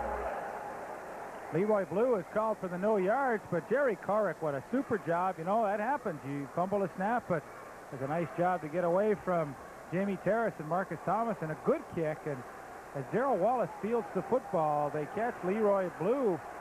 Well, I don't know. It didn't look like he was inside the 5 yards, but what a break for the BC Lions with just a minute 17 remaining. Well, that's time for Dunnigan to put some points up here, no doubt about it.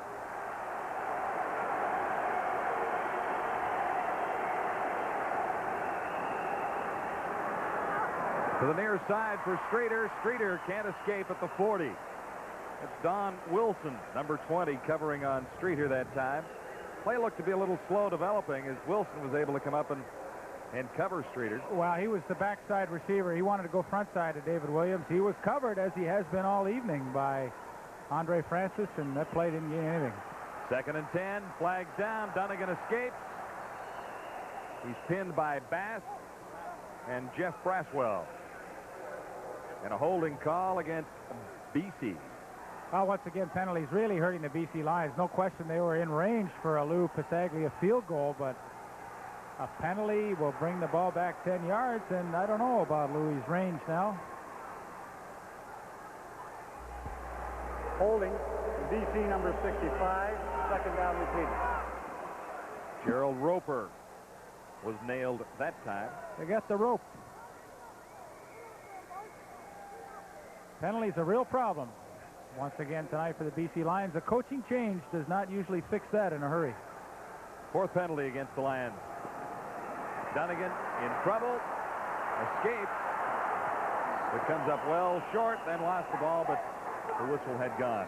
Boy, did he ever take a hit from the toaster. Number 91, Brett Williams. Good pursuit by him, and he really unloaded on Matt Dunnigan. But such a gamer is Matt Dunnigan that he will take the hit to try and get his field goal kicker that much closer for an attempt.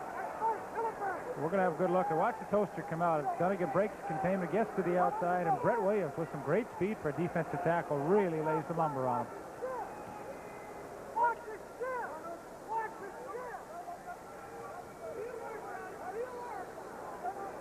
Toast is cooking tonight. That's going to be a long shot for Lou Pasaglia, just outside the 50-yard line of the Edmonton Eskimos. Jan Carinci, the holder. Lou under it. And he's well short. Hunter on the return. 34 seconds left on the clock, and Hunter is buried by Rob Smith, number 54.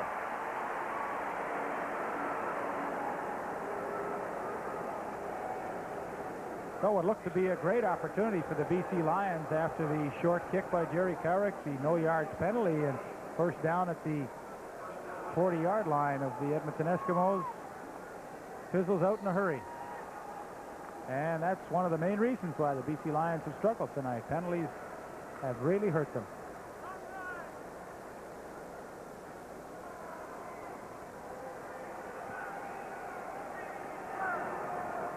31 seconds remaining as Warman remains in at quarterback.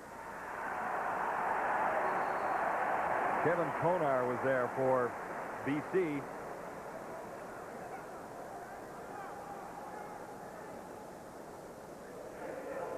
There was nowhere for Reggie Taylor to go.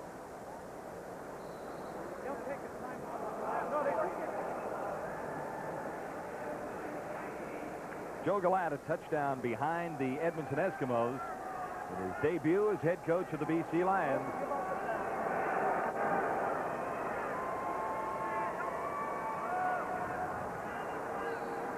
Foreman just trying to run up the clock now till halftime. A matter of seconds, 6 on the board right now.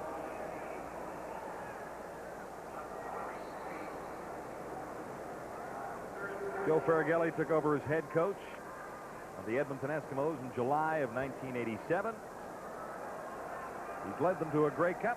He was coach of the year in 1981 as head man in Saskatchewan. That's the end of the opening half with the Eskimos out in front of the BC Lions, 13-6.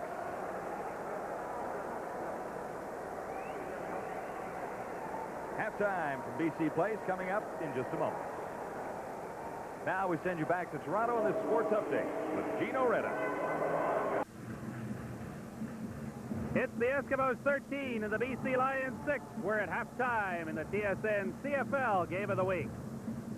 Well, the three guys on defense, Jeff Braswell, Greg Steuben, and Andre Francis, got the lion's share of the publicity in the big deal with the Matt Dunnigan coming here to BC. But it was Reggie Taylor who was a throw-in on the deal. The fourth player named has really turned out to be a find for Joe Faraghelli. Starting over, that's one way to describe Reggie Taylor's move to the Eskimos this year. He came to them from the BC Lions in the Matt Dunnigan trade. He was used sparingly, though, with the Lions. They already had Tony Cherry. This was the chance Taylor was looking for. As long as Cherry was at the BC, you know, I would have been basically in the backup role once again this year. So it was an opportunity, like I said, an opportunity for me to start, or get an opportunity to start. And, you know, if anything, like I said, it was a blessing that I did get traded. Reggie is feeling at home now in Edmonton with wife Michelle and son Reggie Jr. He was drafted by the Tampa Bay Buccaneers in the NFL. but realized the CFL was a place for him. It suits his style.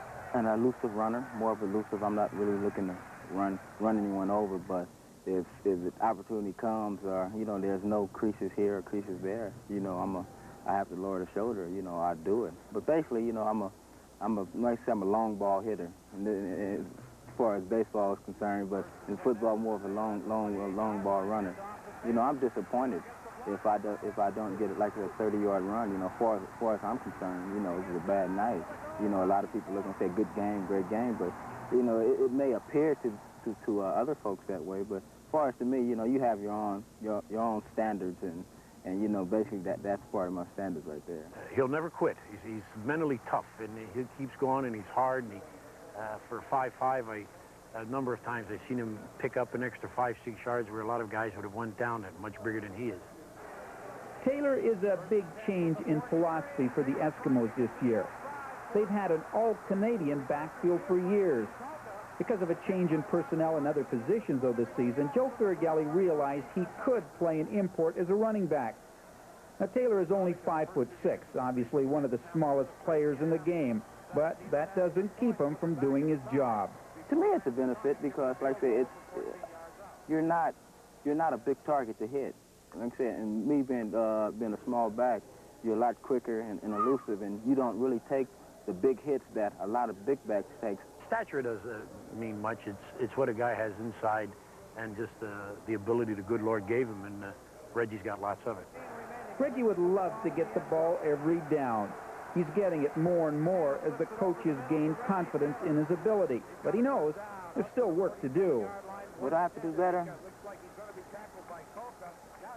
Run a little better. I think right now I'm not basically reading my blocks. Like I said, it just comes from timing. I'm not reading my blocks like I should read it, like I should be able to read it. Right now, I just don't feel like I'm there. It's just going to take a little while longer.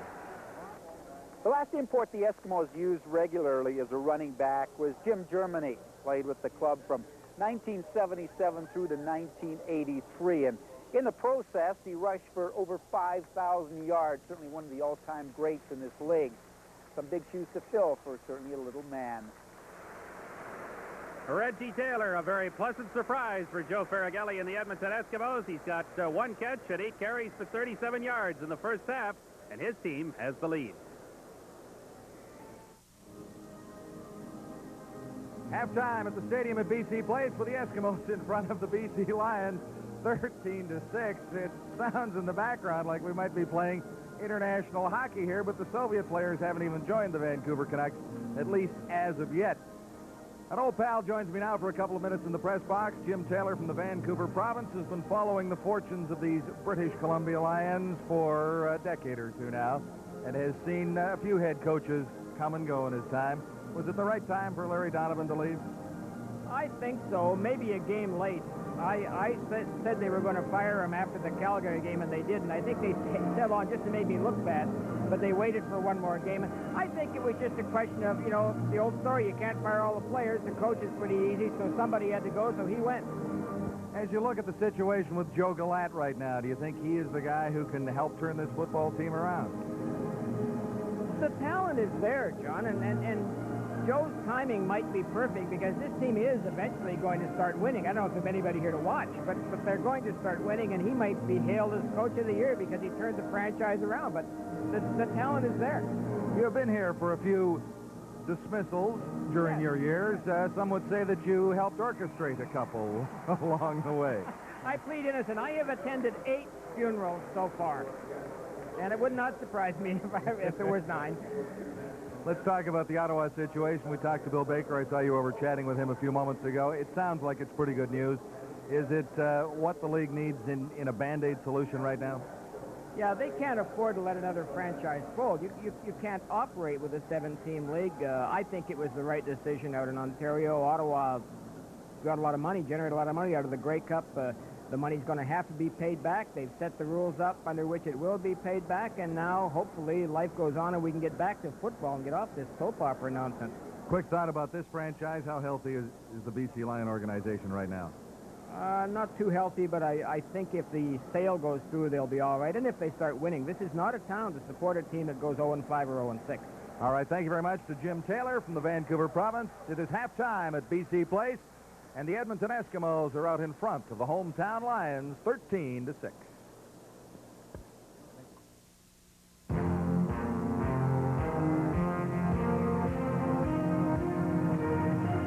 The CFL Stars of the Week are brought to you by Texaco.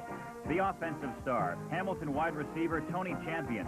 Champion caught 8 passes for 109 yards and 2 touchdowns as the Ticats won a 44-38 shootout with BC on Friday night. The lineman star, Hamilton defensive end Grover Covington. Covington led a relentless Ticat defense with a pair of sacks as Hamilton got to Matt Dunnigan 8 times. That's the most sacks by one team this season. The defensive star, Calgary defensive back Ron Hopkins. Hopkins had a key interception in the Stampeders' 35-29 win over Ottawa last Tuesday night. The offensive star, Tony Champion. The lineman star, Grover Covington. And the defensive star, Ron Hopkins. These are the CFL Stars of the Week.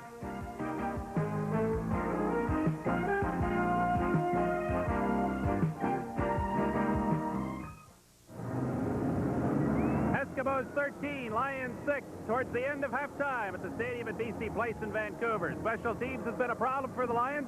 It was a problem in the first half, and that's where Lee Pedersen starts with his highlights. Lee?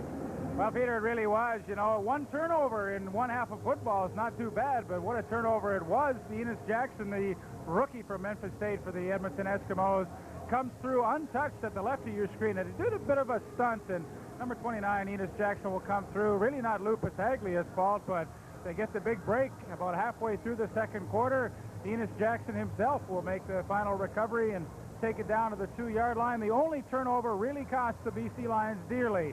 A couple of field goals by each team had it 6-6 to that point, and then after the turnover, it's Blake Marshall with his first touchdown of 1989, and boy, he's been a big part of this Edmonton Eskimos short yardage offense. Seems like every time he gets the football in scoring range, it's no problem for him to get into the end zone. We told you about a great matchup tonight, David Williams against the cornerback Andre Francis of the Edmonton Eskimos. This was Williams earlier in the game on a little quick hitch pass.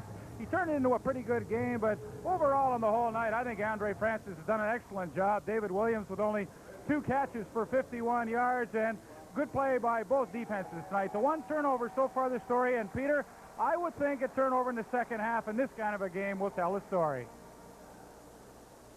So we'll see what Matt Dunnigan and company can do in the second half as the BC Lions try and get this high-powered offense going. So far, they haven't had near as much luck against the Edmonton Eskimos as they had against Saskatchewan or Hamilton in games in the past. It's 13-6. The Eskimos leading the BC Lions from the stadium in Vancouver. The second half kickoff is next.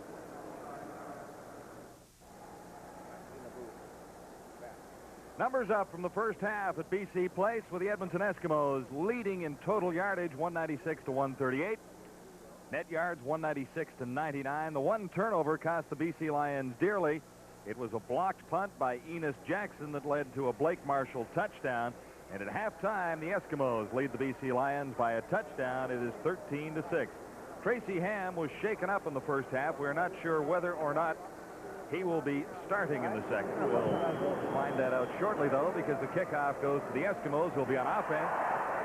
If the toaster hangs onto the football, and he does, bouncing out across the 35 to the 37.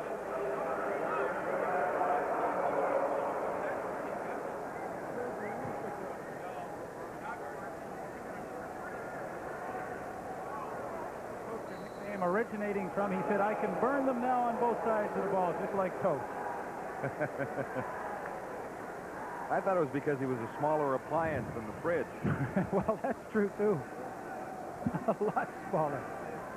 It is Warman at quarterback for the Eskimos to get the second half underway. Big rush coming from the middle. Warman unloads for Johnstone, and Johnstone has enough for the first down. Mark Thomas put a pretty good hit on him and said Johnstone flying, but he gained enough yardage. 17 in total. So the Eskimos start briskly to begin the second half. Nice job on the screen by Rick Warman. You know, he invites those linemen and Alondra Johnson upfield, and now watch the block by the center, number 57, Rod Connor.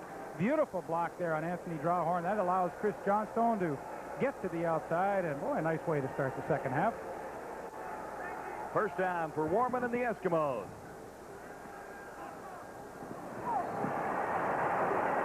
Keith Wright could not hang on.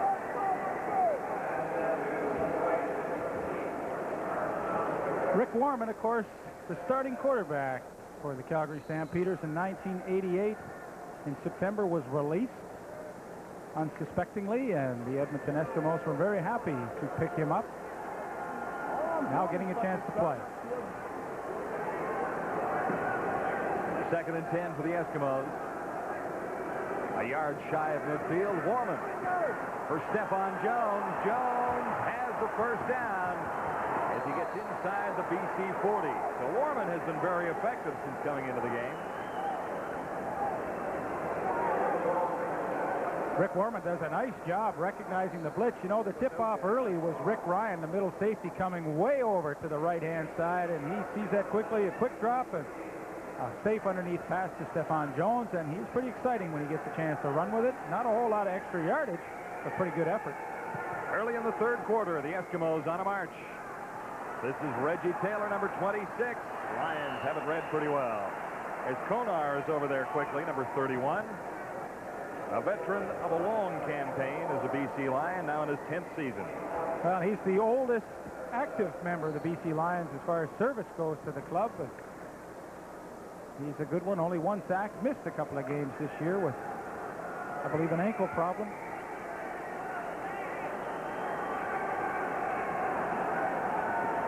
Warman looking deep. Tom Richards was the intended receiver. Rick Warman took a tremendous hit from James Parker as he released that football, but Tom Richards ran a super pass pattern on his old buddy, number 10, Ronnie Howard, who played for 4 years with the Eskimos. He was in behind, but Rick Warman just could not get it far enough for him.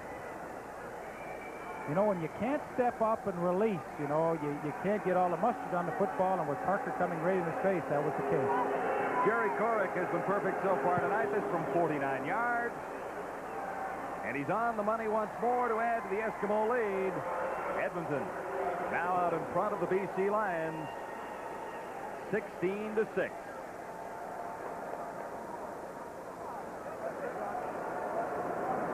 Well, you always like to come out in the 3rd quarter and get the football and create some points. And the Eskimos have done that with the Jerry Korick field goal.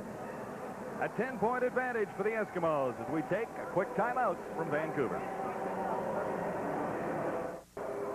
The Turning Point on TSN tonight will be brought to you by AC Delco.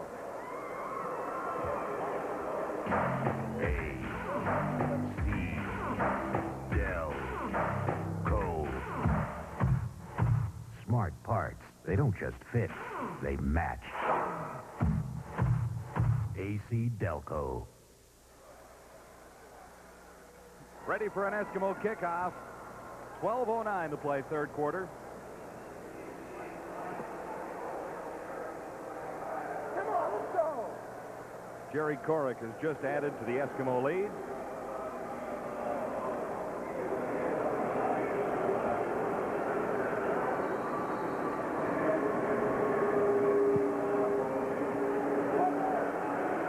This is Tony Cherry on the return.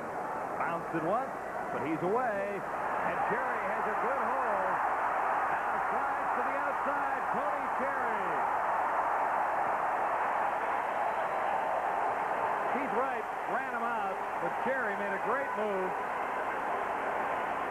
Had an opening up the middle and turned it to the outside. Well, the BC Lions need something good to happen to them to get them back into this football game. They've had a lot of yardage tonight on their punt and kickoff returns, and Tony Cherry does it once again, 44 yards on this return. The blocking up front, you don't need a whole lot of room for him to break one, and he gets the Lions in great field position. And this is Cherry on 1st down. A pretty good hit on Mike Hildebrand out of the University of Calgary in his rookie year. And starting at safety for the Eskimos, Uncle Ike is a Hall of Famer in Canada, as one of the great lacrosse players from years ago. So glad, I think, concerned in the 3rd quarter here. The offense looked pretty good in the 1st quarter, but then took a total timeout in the 2nd quarter. Hopefully that kickoff return by Tony Cherry will breathe a little life into this offense. There's Mike Hildebrand, who Danny Kepler told me last night is going to be an excellent safety. Second and about 1, and the Eskimos are unable to stop the Lions. It is a first down.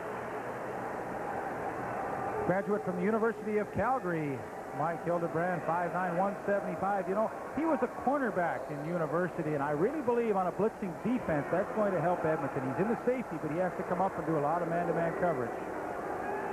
And Mike's uncle, Ike Hildebrand, played some great lacrosse back with the Oshawa Golden Gales and was elected to the Canadian Sports Hall of Fame in the last couple of years. Cherry has nowhere to go. Good play by Don Wilson, number 20. Boy, and he's made a number of good plays tonight. A good breakup in the end zone of one pass, and now this is a tough guy to bring down. Tony Cherry out in the flat, and Don Wilson comes up and does a good job to knock the feet out from underneath Tony Cherry. So once again, as they have found themselves so many times tonight, the BC Lions, second and long, a situation you dread against this tough Edmonton defense. Yes, it's 2nd and 11. Lions at the Eskimos 35. Dunnigan, a little screen to Cherry. This one might work for the first down. It does. Big play for the BC Lions. Wilson again on Cherry, but not until he had picked up sufficient yards for the first down. Good call by Matt Dunnigan, and he keeps a lot of guys in for protection. He knows the blitz is coming, and Tony Cherry able to sneak out. Rob Smith in front of him, but Don Wilson once again. This time he could not stop Cherry short of the first down, and that's a big play for the Lions to keep this drive moving. First down, BC at the 23 of the Eskimos. Dunnigan quickly for Williams. I'm not so sure that didn't bounce off the turf. It really doesn't matter much because he hadn't picked up any yardage. Well, I think they count it as a reception, but the yard markers will not move very far. In fact, I think they lost just a couple inches. 16-6, the Eskimos in front of the BC Lions. Those are the kind you're better to drop. They kill your average.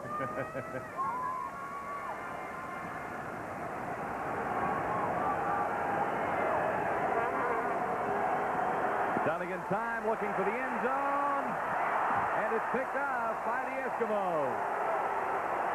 Number 5, Stanley Blair, pulls that one in. It was not a particularly well-thrown football by Dunnigan. Second interception of the year for Stanley Blair. The spare for Joe Galat as another drive stalls here. Stanley Blair, an All-Canadian last year in 1988, and really, I think another case of Matt Dunnigan and the newcomer Phil Smith just not comfortable with each other. He thought Smith would continue deep. Smith stopped, the ball overthrown, and a pretty easy interception for Stanley Blair. The Eskimos still have not allowed a touchdown passing in 1989. No one has made it into the end zone against that Eskimo defense through the air. Reggie Taylor, and Klassen has him. Klassen happy to be back as a BC Lion. Holmes out here, he says. Well, he also said that things were not that rosy in the BC Lion locker room. Man, that was for you, baby. I'll be home tomorrow. We gonna get him. You got no choice, Stanley. You got to go home tomorrow. They won't let you stay over here another day. Rick Klassen, though, he said things for the players, like they're starting to get a little worried about their jobs, and you can see that on the field tonight. No catch. Keith Wright, the intended receiver. The coverage supplied by 29, Marcus Thomas. Boy, Marcus Thomas has turned out to be an excellent corner for the BC Lions. We were here a couple of weeks ago in a game, although they lost that game to the Calgary Stampeders. He made at least 4 or 5 outstanding plays that night. And Keith Wright, he's a newcomer with a lot of speed with the Edmonton Eskimos. They hope that they still are trying to fill the gap from Jim Sandusky leaving and have not been able to do so far.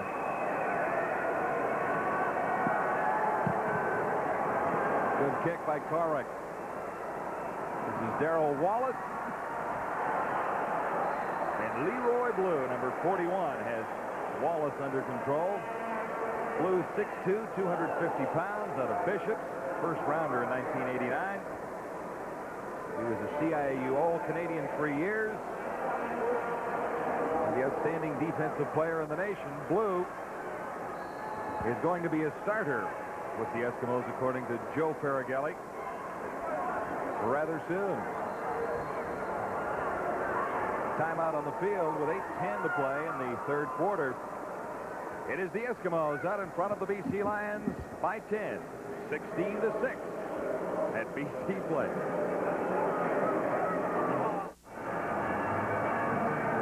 Welcome back to Vancouver. The BC Lions scored first. The Eskimos tied things up in the first quarter, then scored 10 points in the second quarter, added a field goal early in the third.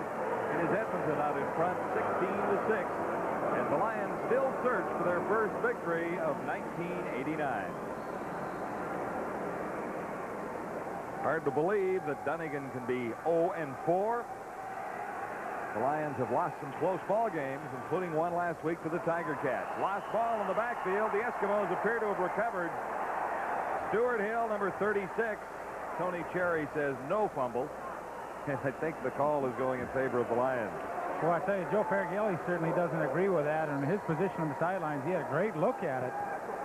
Tony Cherry does cough the football up. The referee's rule, however, he had been on the ground when the ball came loose, and all that means is BC Lions lose a couple of yards in 2nd and 12. Lions out across the 35 at the 37. Dunnigan tries to draw. Cherry is going nowhere. Stu Hill. You didn't like the call at all, Lee. Well, I think they're a tough team to run a draw against at 2nd and 12. You know, your running game is last in the league to begin with. I mean, you have to know that as a quarterback going into the game, that you're not going to kill a team with the run when you're last in the league. And 2nd and 12, 13-6. You know, Matt's at a pretty good position on the field to throw the football. He's out around his 35, 40-yard line. And I was a little disappointed with that call. Lou Pasaglia.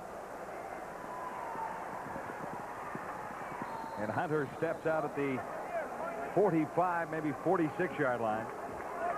Well, I like the job Tony Hunter did there. That punt was not traveling very far, but he really hustled upfield to make the catch, not let it hit the ground, and save his team a few yards. There's Joe Galat discussing maybe the play selection with Matt Dunnigan. Joe in Montreal always liked to have a few trick plays when he was coaching the Concords and Alouettes, and I wonder if they have anything in store tonight. They could use one right here. They've really been sluggish in the second and third quarters. Lions need a break. Maybe the defense can turn things over. 6:54 remaining third quarter. Eskimos lead by 10. This is the pitch to Reggie Taylor. Reasonable defense on that play. Taylor stopped for a 3-yard gain. You mentioned an interesting point that the defense maybe could make a big play and get a turnover for him. Boy, that used to be the trademark of the BC Lions, wasn't it, for so many years? This year, after 4 games, they're -11 in the take-give category. That means they've given the ball up 11 more times than they've taken it away. So, boy, that trademark is really a thing of the past. 2nd and 7. Warman over the middle. Picked off. Anthony Brownhorn. What a play. The turnover.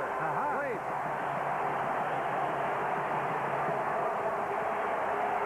Even up in turnovers now, 1-1. Eskimos scored as a result of a turnover in the first half. Let's see what the Lions can do from the 50 here. Well, isn't that funny? We just talked about them suffering in that department, and Anthony Drawhorn makes a nice play stepping in front of Tom Richards. That's his first interception this year, and boy, it couldn't have come at a better time, and if this doesn't get the BC Lions fired up, nothing will. Only the 4th interception of the season for the Lions. Dunnigan now, first down at the 50. Over the middle, on target.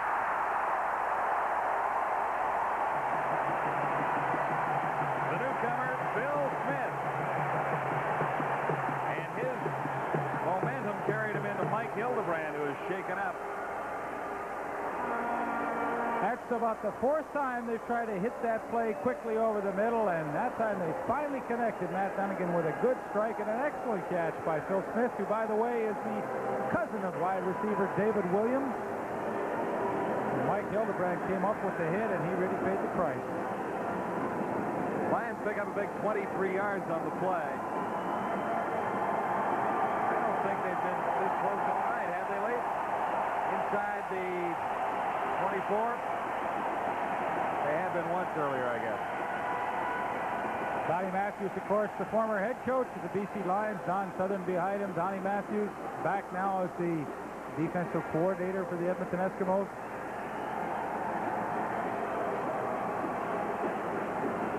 A lot of head coaches, former CFL head coaches at work here tonight. Oh, it's a good fraternity. They all keep each other in work. Matthews and Durchik on the Eskimo staff, Gary Durchik. Steve Barato and Bob Vespasiani on the BC Lions staff. Two former head coaches of the Calgary Stampeders. Well, I like it like that. You know, they don't have a union like the players, so they have to take care of themselves, and why not?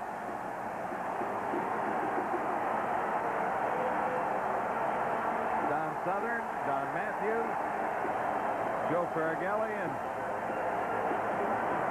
go back and have it. That's a good throw by Donegan. He's got lots of time and a good catch by Phil Smith. You know, that's a tough one. He knows the hit's coming. And Mike Hildebrand did his job. He's trying to knock the ball loose, but he pays the price. Phil Smith makes the catch, and the BC Lions, after a big play, are in good scoring position. Hildebrand hits the sideline. Jerome Erdman moves to safety. It is a first down for the BC Lions. At the Eskimos 27, Donegan has to elude some pressure and walks right into the toaster. Fred Williams through on Donegan. Second. I believe his second sack of the night, John. You're right, and Joe Gillette cannot be pleased with that. It seems like every time BC Lions get down in scoring position, the penalty or something to hurt that drive, and this time Matt Donegan, as he turns around. Hi there. Hello there. You want to dance? Brad Williams having a good game tonight. 2 sacks for him. Like Hildebrand talking it over with the Eskimo medical staff. Looks to be okay. Donegan in trouble again, and down again. Stuart Hill that time. He has been busy in the second half. Braswell was also in the neighborhood.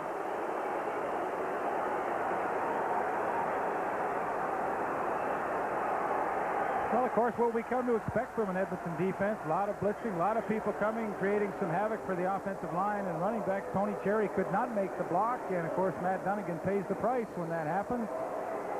And what looked to be a promising scoring situation has really fizzled out in a hurry with 2 sacks by the Eskimo defense. Heavy-duty pressure that time on Donegan. Bass was there, Stu Hill was there, Jeff Braswell was there. You know, you see the graphic on your screen, 3 sacks, which, you know, it's not a huge total, but boy, they've been at crucial times every time BC has been knocking at the door. Bisaglia misses his second in a row. The Eskimos come out to the 20. A little out of Louis' regular range. 4:12 to play in the third quarter. The Eskimos lead it by 10. Another BC Lion drive fizzles. The Eskimos take over at the 20. Now, should Edmonton have given up a single point on that particular play, Mr. Petter? Well, some people up here in the booth think so. I don't think so. I mean, you've got a 7-point lead, and you're still in the third quarter. Run it out to the 20. What the heck? Your offense got the best rushing team in the league. You can grind it out of your own territory, and you still keep that 7-part converted touchdown margin. And why is Mr. Donegan struggling? Well, I don't know. It seems like every time he goes back to pass, the blitz is coming, and he's getting sacked back there at crucial times. And then when he has time to throw, it seems like he's been a little jittery tonight and let the ball go early. He's had Phil Smith open a few times, not being able to complete it. I honestly believe they miss Anthony Parker. Now, I don't care what you say. He's a chemistry guy in your lineup, and he is not there. And maybe next week they'll have him back. But with Anthony Parker and Tony Cherry in there, you know, you hope you get a running game going. And I think the biggest thing for Matt Donegan right now is that lack of a running game. Matt feels like he has to do everything himself, and that is not a good situation. First down for the Eskimos with Rick Warman in at quarterback in relief of Tracy Hand, injured earlier. Too far for Craig Ellis. In case you're wondering, Tracy Ham took a hit from middle linebacker Alondra Johnson in the second quarter. He took a helmet in the back. Now he's okay. He's on the sidelines and could come back into action, but I kind of suspect Joe Faragelli, this is an easy way for him to get Rick Warman into the game with the injury to Ham, and I think he'd like to see what Warman can do. 2nd and 10. Eskimos at the 20. Pressure on Warman that time. He unloaded in a hurry. Looked like Reggie Taylor was the intended receiver, but had no chance to make the catch. Now, really what's happened to both Dunnigan and Rick Warman here tonight, they know the blitz is coming. I mean, they can see it, they read it, they have the right play called. They just can't seem to hit the receivers. Lions should get decent field position on this exchange as Corrick stands back at the 5. And Darrell Wallace moves up near midfield. He's had some good returns tonight. Number 25, Darrell Wallace. Corrick has had some good kicks, and there's another one. Chasing Wallace back to the 40. Eskimo pursuit right on target. Erdman is there as one of the tacklers, number 19. So still decent field position for the Lions. It looked like it might have been a little better. That's great net, though. A 52-yard punt, only a 4-yard return by your cover team. You're netting 48 yards, and that's tremendous. Tremendous work by your special teams. There you see it. Edmonton ahead by 10 points. 10 points. Weren't yeah, you the math major at Otterbein? I was criminology. What you do is criminal. Oh, thanks. Boy, that's the second shot. I'm counting. Second shot you've given me tonight. I'm counting. Mr. Cherry doesn't get much that time. And the fans are a little bit upset at the BC offense, I would suggest. Well, it's a couple of sacks and then the draw and second and long the series before, and now you start off with a running play that gets you only 1 yard. I mean, I don't blame the fans. The offense has struggled, and of course the fans in BC come to see an offensive show every week. 2nd and 9. Flag down as Dunnigan unloads. He pays, but gets it to Williams. Dunnigan was decked, and he is hurt.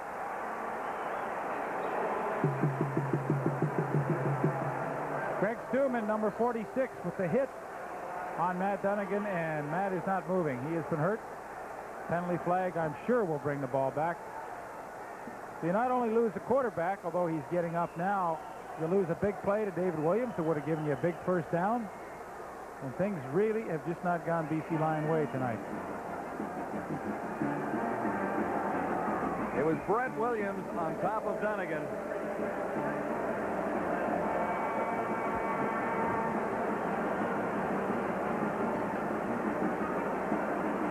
Looks like he's cut a little bit late. Well, you know, when you get your face pushed into the turf, that face mask sometimes will drop down over your nose, and there's not an offensive lineman in the league that doesn't have a permanent cut all season long on the bridge of his nose.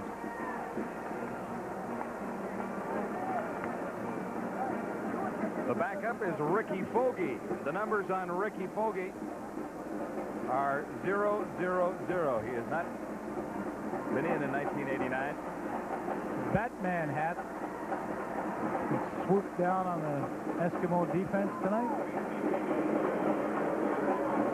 There are his numbers in 88. Didn't get a whole lot of playing time. Of course, you won't behind a Matt Dunnigan. Matt's the kind of guy that likes to be in there every play. If you're winning big or losing big, he's the kind of guy that does not want to come out of the football game. And as a head coach, you know, you kind of hesitate to bring him out when you've got such a keen competitor. Let's have a look at Matt Dunnigan. He did a nice job to pivot out of the pocket. He finds David Williams, who makes a good catch, and then here comes the Toaster. The Toaster, who has been close to Dunnigan all night long, throws him to the turf. David Williams with a nice catch. Nevertheless, it will be brought back. Dunnigan trots off. Ricky Fogarty trots on. But look what he faces. 2nd and 20. It's like when Rick Warman came in. He came in for Tracy Ham, who was hurt. It was 2nd and 20. Not much you can do against an Eskimo defense right here, is there? Not a fun job. Ricky Fogarty's an excellent runner.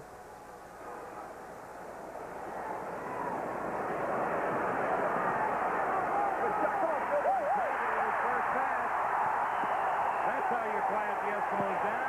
Phil Smith bringing it in, and that pass was right on the money. Second big catch for Smith. And a good style of offense for Ricky Fogarty. Get him on the rollout, so if he has room, he can not only run or throw. And this time he spots Phil Smith open, who runs a good pattern on Don Wilson. And boy, oh boy, when you got a guy that can come off the bench 2nd and 20 and pick it up for you, What a boost that is. With 12 to spare, 32 yards to gain on the play. First down for the Lions. Eskimo 42.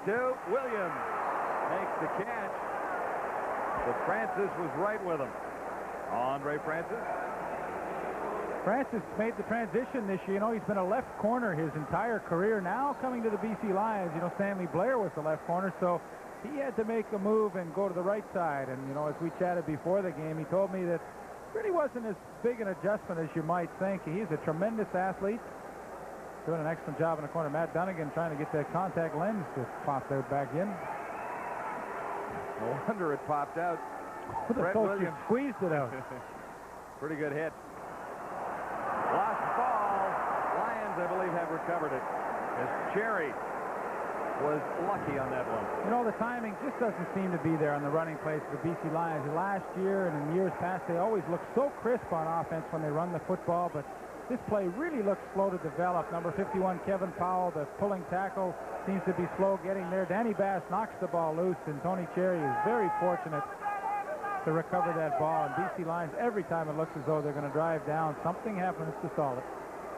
16 to 6, the Eskimos lead with 46 seconds left in the third quarter. Pasaglia for Tony Hunter. Pasaglia pins the Eskimos well back in their zone, near the 10.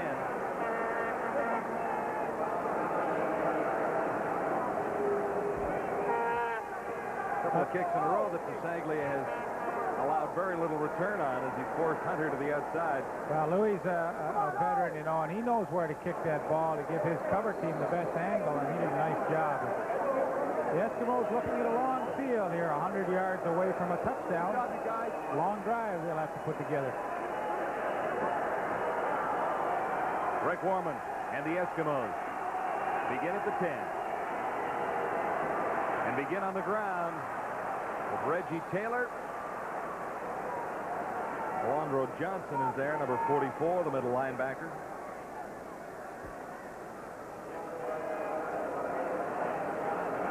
Nice job by the offensive line. The center, Rod Conop. Good lead block from Chris Johnstone and the left guard, Pierre Vercheval. And they have done a good job in their first 4 games of the season. Rick Ryan finally has to make the tackle. You do not want your middle safety making a whole lot of tackles up the middle.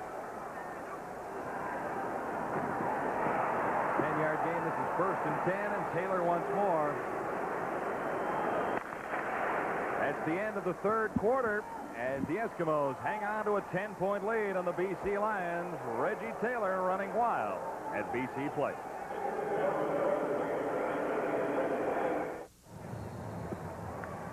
Our game of the week on TSN has been a struggle for Matthew Dunnigan. Shaken up a few moments ago. We expect to see him back. Get the helmet on, ready to go. But first, the Eskimo offense on the field. 2nd and 1. Johnstone. He might not have the first down. I think you come up a little short there. The third quarter numbers. And you really see that the BC Lions started off well in the first quarter, have struggled in quarters number 2 and 3. Only 155 yards to this point. The Edmonton Eskimos a little better. Turnovers the story on the big touchdown with Enos Jackson, the blocked punt. Team losses. The BC Lions 55 yards. Of course, those were the 3 sacks by the Edmonton Eskimos. They do come up a little short. I think they'll go for it, don't you, John? I guess you might as well with a 10-point lead. Running game is going very well for the Eskimos. Curry Court is on the sideline. They're going.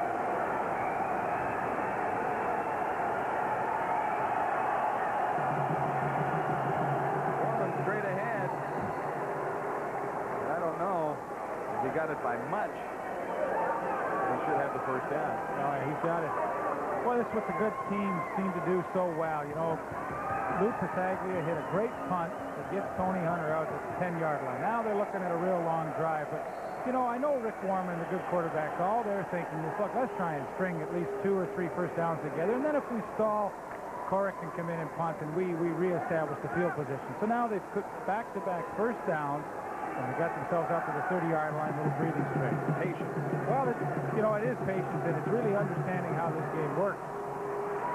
Warman gets it out of the flat. That's Johnstone. He tough to bring down. It takes 4 Lions to finally drag him down. Chris Johnstone, number 83. The middle linebacker, Alondra Johnson, finally brought down Chris Johnstone. Chris Johnstone's had a good night catching the football. Seems like every time he touches it's for a reasonably big play. Missed assignment by one of the BC Lions secondary people. Johnstone allowed to come totally free out of the backfield. He makes the catch and gets a few extra yards. Well, 3 first downs now, and they're out to midfield. That's good offensive work. At the 54, an Eskimo first down. Going nowhere this time. Reggie Taylor. Gino Mingo made the tackle. Eugene Mingo. With the Lions for a couple of years, spot duty last year now, getting a chance to start at that right defensive end spot. And his father, Gene Sr., played for 11 years in the National Football League. In fact, he was an all-pro running back. Gene Jr., a little bigger defensive end. Bigger, yeah. Gene Sr. kicked a little bit, too, didn't he? Yes. Rick Warman over the middle, on target for Craig Ellis, and Ellis gets to the outside on Johnson.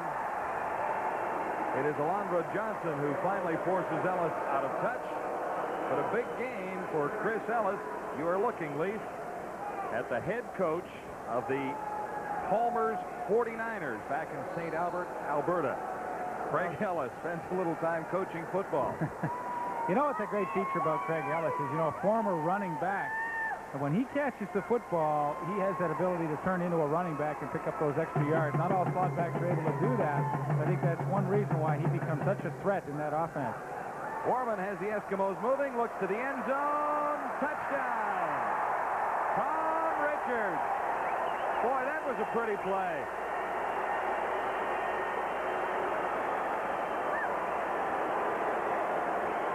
A 30-yard touchdown for Tom Richards. His 3rd of the season. Great play. Roll, fake the play action, and roll back to the weak side. That allows Tom Richards so much extra time to run a post corner pattern. He simply gets in behind Anthony Drawhorn. No contest, and what a job Rick Warman's done since he has come in and taken over. That was a 100-yard drive. They started on their own 10-yard line and cap it off with a 30-yard CD to Tom Richards. Great throw, nice catch, and Joe, you got to be worried. Jerry Korek adds the extra point as the Edmonton Eskimos move into a commanding lead on the British Columbia Lions right at BC Place. The BC struggle continues. The Lions desperate for their first victory of 1989. It doesn't look good on the scoreboard right now. Tom Richards out of the University of Alberta, following in a great receiving tradition from those Golden Bear teams. Joe Poplawski, Marco Sinkar, a couple of others. Brian Pryor. And all with the Edmonton Eskimos. Poplawski originally drafted by Edmonton and then traded for Tommy Scott. I think so. But Tom Richards, I've been a big fan of his since he has come into the league. He's really matured as a receiver, and his average indicates that, up almost 20 yards per catch this year, which is tremendous for a slot back. 57 catches last year and only spot duty, and boy, he and Rick Warman worked that post corner perfectly. And he's saying, yeah, I got Drawhorn to come up, I got in behind him, and Rick, you threw me a perfect strike. And Tom Richards will be 25 tomorrow.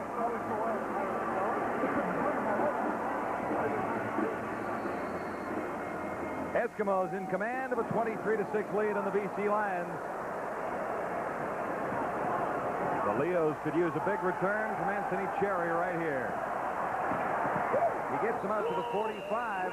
The Lions have had decent field position all night, Lee, for at least most of the evening. I'll tell you what, when they go back and look at the film or analyze this game in the post-mortem, they'll realize that they had some tremendous scoring opportunities in the first half and even in the second half. But a couple of penalties here and there, a couple of sacks, dropped ball or whatever, and they just seem to shoot themselves in the foot. And of course, the results show it. They only have 6 points for the night on with an offense that is capable of scoring a lot more. Here's Rick Warman's scoring drive. They don't get much longer than this one, as we mentioned. 100 yards quickly, too. 8 plays, 3:31 time of possession, and Richards and Warman, a perfect combination. It was a great touchdown pass. Well, I like the way they did it, too. They They started off deep in their own end and ran the football and established a couple of first downs to get some breathing room. Then they started to open it up a little more. Pass to Chris Johnstone. He took it down the sidelines. And then, of course, the big home run ball to Tom Richards. Go back and have one more look. Such a pretty play. The play action fake to the wide side of the field. And, of course, when you're a good rushing team, you can hold those linebackers and defensive backs a little bit, and Richards was able to get in behind Drawhorn and Rick Ryan, and nice roll. The pretty part here. That's a nice job. He knew he had a touchdown for a second or two there because he was pretty wide open. I tell you what, sometimes those are the toughest ones to catch because you're thinking, wow, I've got it, but boy, you got to hang on to it. Tell me about the worst pass that you ever remember dropping. Can you recall back? Automatic. I'll remember it was in Commonwealth Stadium against these Eskimos who I hated playing against. And not very many people got in behind Larry Highbaugh, and I think he took my speed for granted. And I was able to sneak in behind Larry, and well, I forget who the quarterback was, but he threw me a perfect long bomb strike. I was all alone, and it went right through my hand. Who won? Oh, I can't remember. But I'll never forget that one. I kept thinking, I got behind Highbaugh, behind him, and I dropped it. It is a first down for the Lions. Dunnigan intended it for Jan Carinci. The Bluebirds are out a little bit at BC Place right now. Dunnigan has not had a great night. Well, I've been on both ends, John. You know, when the going is good and everybody's catching balls, it's a lot of fun. But when you're struggling, as Matt Dunnigan and the entire offense is, you know, it doesn't seem like anything works right. Jan Carinci opened briefly, but pass couldn't be completed. And, boy, it just seems to steamroll one after the other. Lion medical staff attending to Peter Vandenbos. This is 2nd and 10 for Dunnigan and the Lions now. They need a big play. Dunnigan in trouble, down, lost the ball. A flag was down. Stu Hill is holding on to the football. First down. So it is a turnover, the penalty going against the BC Lions. I believe Larry Ruck comes up with the fumble recovery. Once again, pretty good pressure up the middle. Here comes Danny Bass. The toaster from the outside keeps him in contained. Larry Ruck with the hit. The ball is loose, and really hard to tell who came up with it. I think the bottom line is the only important thing, that the Edmonton Eskimos have another turnover and the football. And the frustration continues for the BC Lions, Peter. John and Leaf, a lot of frustration, particularly on the part of the BC offensive line, which has sprung a lot of leaks with a couple of people moved around in different positions, and really they haven't been able to control the Eskimos in this ballgame at all, and that for me has been the big story. They haven't been able to control Reggie Taylor very well all night. Hugh Campbell was talking to us just before the game, the Eskimo general manager, saying it's been a while since Edmonton has had a running game, and they're awfully excited about this guy Taylor. Well, he should be. He's an outstanding running back and good receiver out of the backfield. Good running the football, and it's been a long night for the rope and the rest of that offensive line for the BC Lions. Reggie Taylor, extremely exciting. 2nd and 7, Warman escaping to the outside. No one is open. Warman comes up a couple short of the first down. You know, it's funny the way the Edmonton running game has gone in the past, let's say, 6, 7, 8 years. You know, you've had your running backs like Neil Lumsden and Chris Skinner and Milton Jones, and all excellent Canadian running backs, but really the pounding, grinding type of runners. They never had the breakaway threat, and of course that's what Farragilly wanted and hoped to get in Reggie Taylor. At least they haven't had it since Jim Germany. That's going back a few years. Jim Germany, yeah, going back a long time. 10:33 left in the fourth quarter. The Eskimos in control. They lead by 23-6.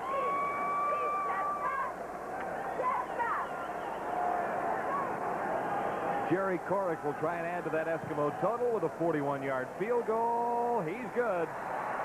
Korick has had quite a night. Jerry Korick puts Edmonton into a 26-6 lead on the British Columbia Lions.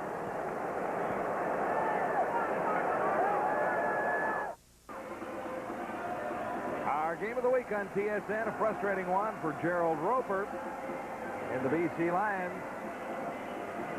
One more turnover. This hurt.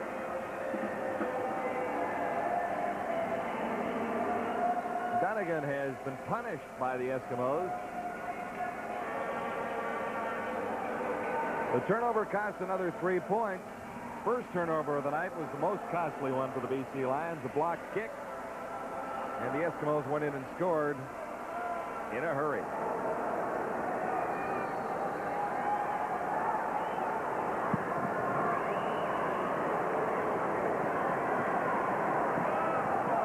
Darrell Wallace, number 25. Not much space to maneuver that time. He's out to the 32 and stopped by Tony Hunter, number 88. Jerry Corrick working on a perfect night. Well, the nice one there is 2 for 2 from outside the 40-yard line, which is always the measure of a kicker. How well and how high a percentage can he have on the long ones? And Jerry Corrick, excellent in that category tonight. Let's see what the Lions can do with a first down at the 35. Dunnigan still at the controls. He's hit again, but he got it away to Jan Carinci. And that was Braswell bringing Carinci down. Somebody nailed Dunnigan from behind once more. Boy, he has taken a lot of hits tonight when he's been sacked and, of course, when he's been releasing the football. And, boy, it's a long season. He's got a lot of games to go. Takes one more hit from Enos Jackson on the safety blitz, but the good thing is he completed a pass to Jan Carinci. I think that's the first catch for Jan Carinci tonight. 9:23 to go, fourth quarter. Lions down by 20. Dunnigan to the outside for David Williams. Williams can't get away from Andre Francis near midfield.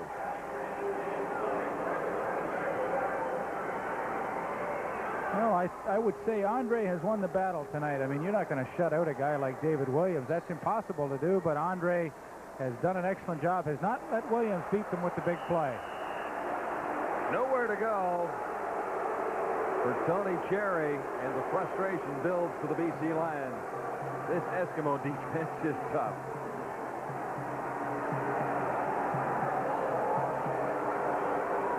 Well, kind of tough to figure that the BC Lions have been able to live and die with the pass so far this year. No running game if they would go to it on a second down, but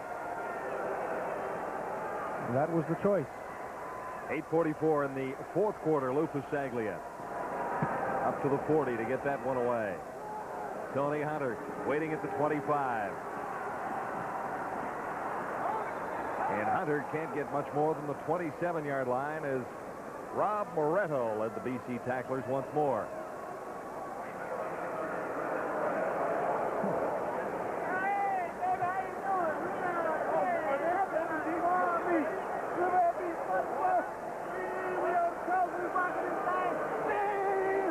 The quiet and shy Jeff Braswell. I don't know, Lee. No comment.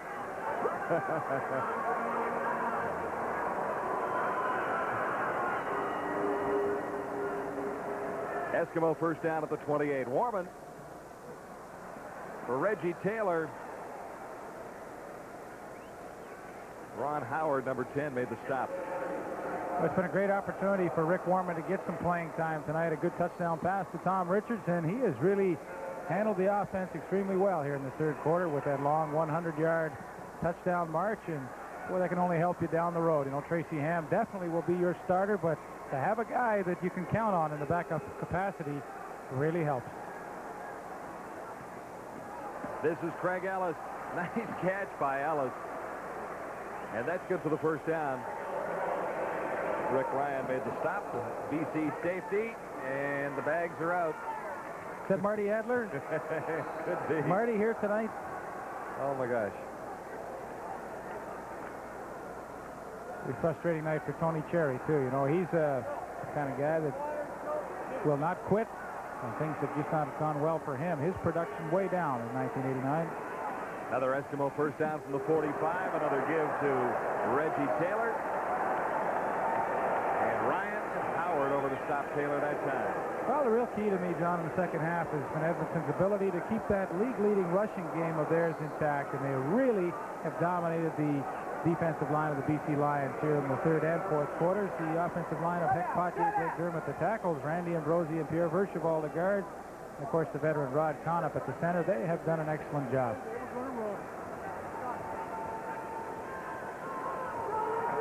Taylor once more. And Alondro Johnson ran him down for no gain.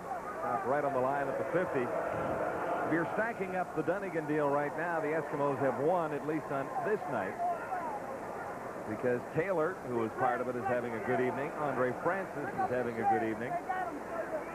We haven't mentioned Greg Stuman's name too many times, but Braswell has been around the football.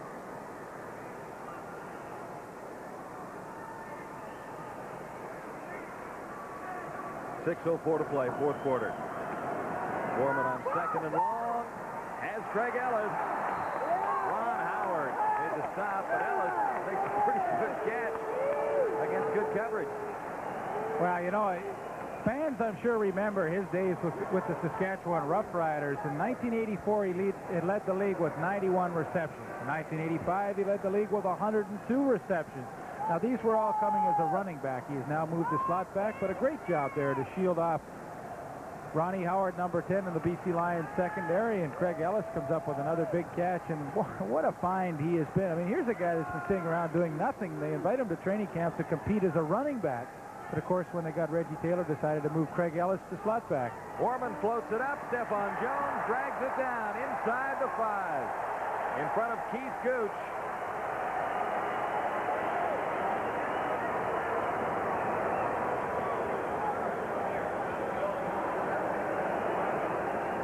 That's a great throw by Rick Warman. You know, he sees the bump and run and decides, well, heck, my guy can out-jump Keith Gooch, and Jones works to the inside, and the help just does not get there from Rick Ryan. He should have been right over on top, but that's a pretty good throw and an even better catch. And once again, Rick Warman has put together a super drive. Yes, the Eskimos are first and goal at the 3-yard line. Good night for Stephon Jones at 74 yards total. Chris Johnstone will not get into the end zone. Back to Craig Ellis for a moment, Leaf. He started with the 49ers, went to Winnipeg, Edmonton, Calgary, Saskatchewan, Toronto, Miami, the LA Raiders, the Cowboys, and he is now back in Edmonton. He was playing flag football in Sherwood Park, Alberta, about this time last season. He would have been on the All-Star team in that league, would you not think?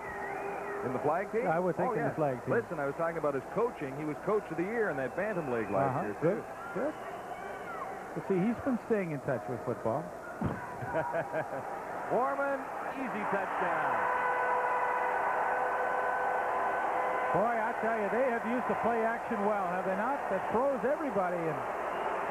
Wellesley, you could have caught that one. Blake Marshall. I don't know if you could have run that far to get there, but I you'd have waited for that. You'd have made that catch too. A good fake to Chris Johnstone. Watch this, just freezes everybody. Blake Marshall, pretty easy touchdown. His second of the night. He didn't want to make a mistake about it, did he? Boy, he really cradled that baby, didn't he? Second of the night for Marshall. 1 running, 1 receiving. 32-6. Make it 33-6. The flags are down. Hang on 1 sec.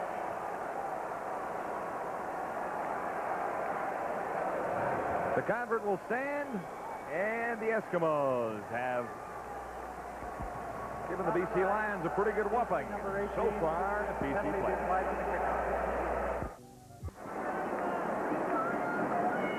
Our game of the week on TSN comes to you from the stadium at BC Place in Vancouver. The Eskimos are headed to their second straight victory of 1989 over the BC Lions. The Lions are headed for 0-5, a horrible start for a pretty good football team. Rick Warman has done a super job since coming in and taking over the quarterbacking duties in the second quarter for the Eskimos. He has directed 2 super scoring drives here in the fourth quarter. One, a pass to Tom Richards, and now his second touchdown pass, and he is a happy young quarterback. Boy, I tell you, I said it when he first came in. I've always been a fan of Rick Warman's, and 7-7 on that drive. 10 of 16 so far on the night for 187 yards, 1 interception, a couple of touchdown plays, and can't ask for much more from your backup, can you? 2 long scoring drives. Well, one of 80 82, one of 100 That's yards. right. You cannot ask for anything more. This is Darrell Wallace on the return for BC with 3:56 to play in the fourth quarter. And Larry Ruck stands him up at the 30 and shoves him back about 6. Yeah, it doesn't get any easier, Joe. I feel for you. 0-5, you know, you figure your club, you've got the right personnel, and they have just come up a little flat. I thought the defense hung in pretty well in the first half, John. When the offense just couldn't provide anything, kept the defense out in the field far too long, Edmonton's finally worn them down. Joe Gallat, the coach, is mad at Joe Gallat, the general manager, for trading away all those players to get Dunnigan. Yeah. Well, you know, you heard Andre Francis, if people watched our CFL report show preceding the game tonight, he said, yeah, I think they gave up too much for Matt Dunnigan. Carenzi makes the catch with a flag down. But Francis also added, Leaf, that defense wins football games and offense sells tickets, and the Lions needed to sell a few tickets. Dunnigan got them to the Grey Cup last year, so it's not over for BC, and this deal will not be sealed until after this season, according to Ferragelli. Well, I don't disagree with the trade one bit, but, you know, that's a lot of guys to give up. Well, Joe Ferragelli pointed out yesterday that if the Eskimos make it to the Grey Cup, then they will have won the deal, not until, because Dunnigan got the Lions to the Grey Cup in his first year in BC. Looking ahead to Week 6 in the Canadian Football League, we'll be in Winnipeg for the Stampeders and the Blue Bombers next Wednesday night. Rounding out Week 5 this week, Winnipeg at Toronto, and Hamilton at Calgary tomorrow night. We've got a good one coming up in a couple of weeks on Wednesday night. I believe it's August 23rd. We will be in Commonwealth Stadium where the Hamilton Tiger Cats will be in town, and that should be a dandy. And the week after, Saskatchewan. At Edmonton. At Edmonton. We'll be there for that, too. Oh, we've got some good games coming up on CSN. Not a happy group here at BC Place tonight. Great anticipation that Joe Gallat could come in and put some enthusiasm back into this BC Lion Football Club. It just has not been the case tonight. Ricky Foggy now, number 1, will get a chance to get some playing time with the game totally out of reach. 33-6, the Eskimos have the lead on the BC Lions. Injury timeout on the field. Let's check in with Peter Watts. John, I'm just sitting here thinking, you know, that you were talking about Dunnigan getting the BC Lions to the Grey Cup last year, but this is the first chance since the deal was finalized and all those players went to Edmonton that the people in British Columbia and at BC Place Stadium have had a chance to evaluate the trade. And they're not all that sure right now that they got the best of the deal. Sure, they got a quarterback that can score a lot of points, but it's defense that wins ball games, and Stuman and Braswell and Francis have really done a job for the Edmonton Eskimos, and we're going to win this one. I honestly think if Joe Gallat had the opportunity to do the trade again, he would do the same thing, and I would agree with it. Ricky Foggy in trouble. Not anymore as he finds Eric Streeter. Streeter for about 5 after all of that. And Braswell was in the vicinity once more.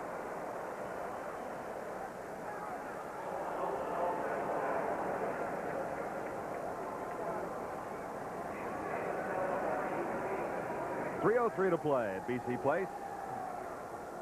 Matt Dunnigan, impressive numbers all season in his previous 4 defeats. The numbers have not been there tonight, and neither has the BC Lion offense.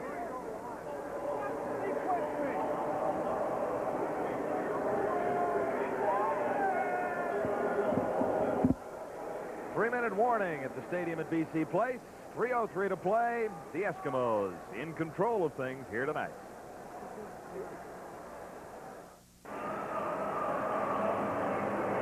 Welcome back to BC Place. I'm John Wells along with Lee Pedersen and Peter Watts. The Eskimos are thrashing the BC Lions here tonight. 33-6.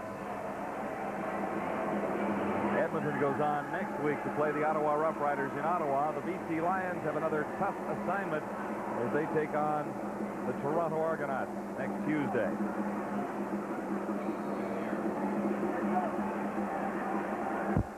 Late in the fourth, the Lions second down and about 3.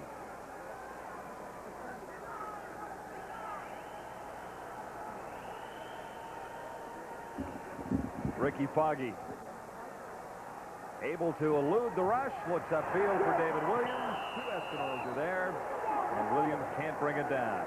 Enos Jackson was one,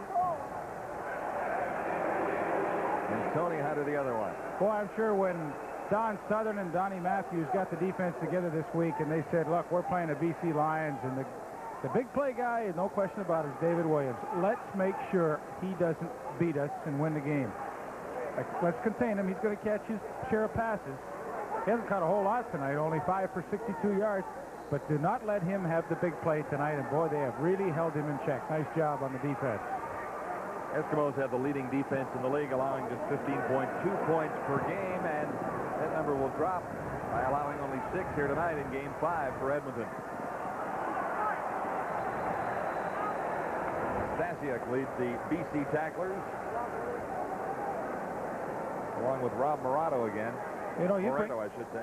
John, you bring up an interesting statistic that the Edmonton defense only allows 15 points a game, and that's an average after 4 games. Yeah. Toronto is second at 20 points a game. You're talking about 5 points average a game difference. I mean, that's really incredible, and as you said, it'll drop. That's even scarier. Now, you being the mathematician you are, yeah, if this finishes off tonight, what will the average be over 5 games? You'll figure that out. That's Bobby Layton, our statistician. That's what he gets paid the big money to do. 1st and 10, Eskimos. Back at the 10. And an escape.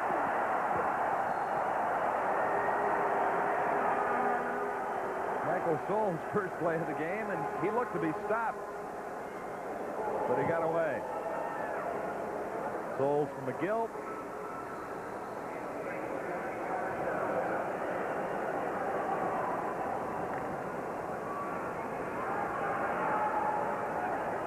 You asked for it, you want it? Yeah. 13.4. If the score stands as it is right now. That's right. Allowing only 6 points tonight. It may change. I think it will jump the Eskimos.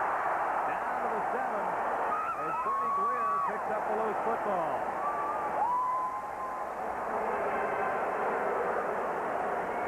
Ryan Walling, number 34, fumbled his first carry. And the Lions have a chance to put it in the end zone with 1:52 remaining. That's a great job by number 36, Rob Moretto, the outside linebacker, to stuff the play. The ball came loose, and Bernie Glier with the fumble recovery. Had this happened earlier in the 3rd quarter, we might have had an interesting finish. It appears to be just a little bit too late for the BC Lions, down 33-6. And they aren't in the end zone yet. Foggy puts it in for Jan Corinci.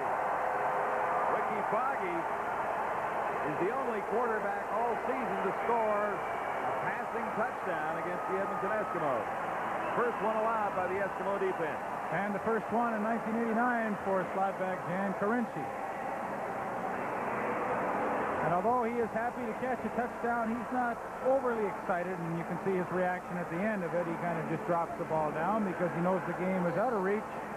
It's a touchdown, nevertheless, in the personal statistics. It doesn't mean a whole lot for the outcome of this game.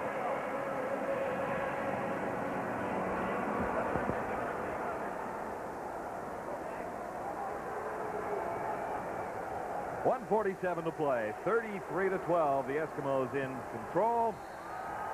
Make it 33-13.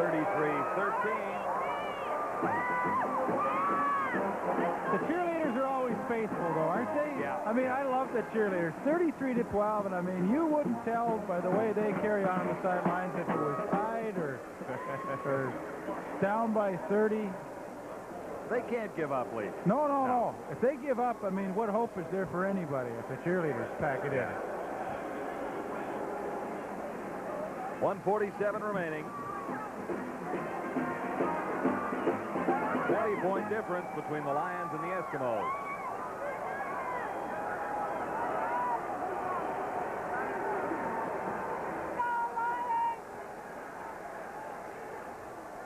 Lions needing 3 touchdowns for the win.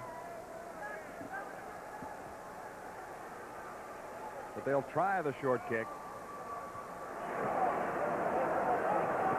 Covers 10 yards, but at the 55-yard line, it is grounded by Stephon Jones.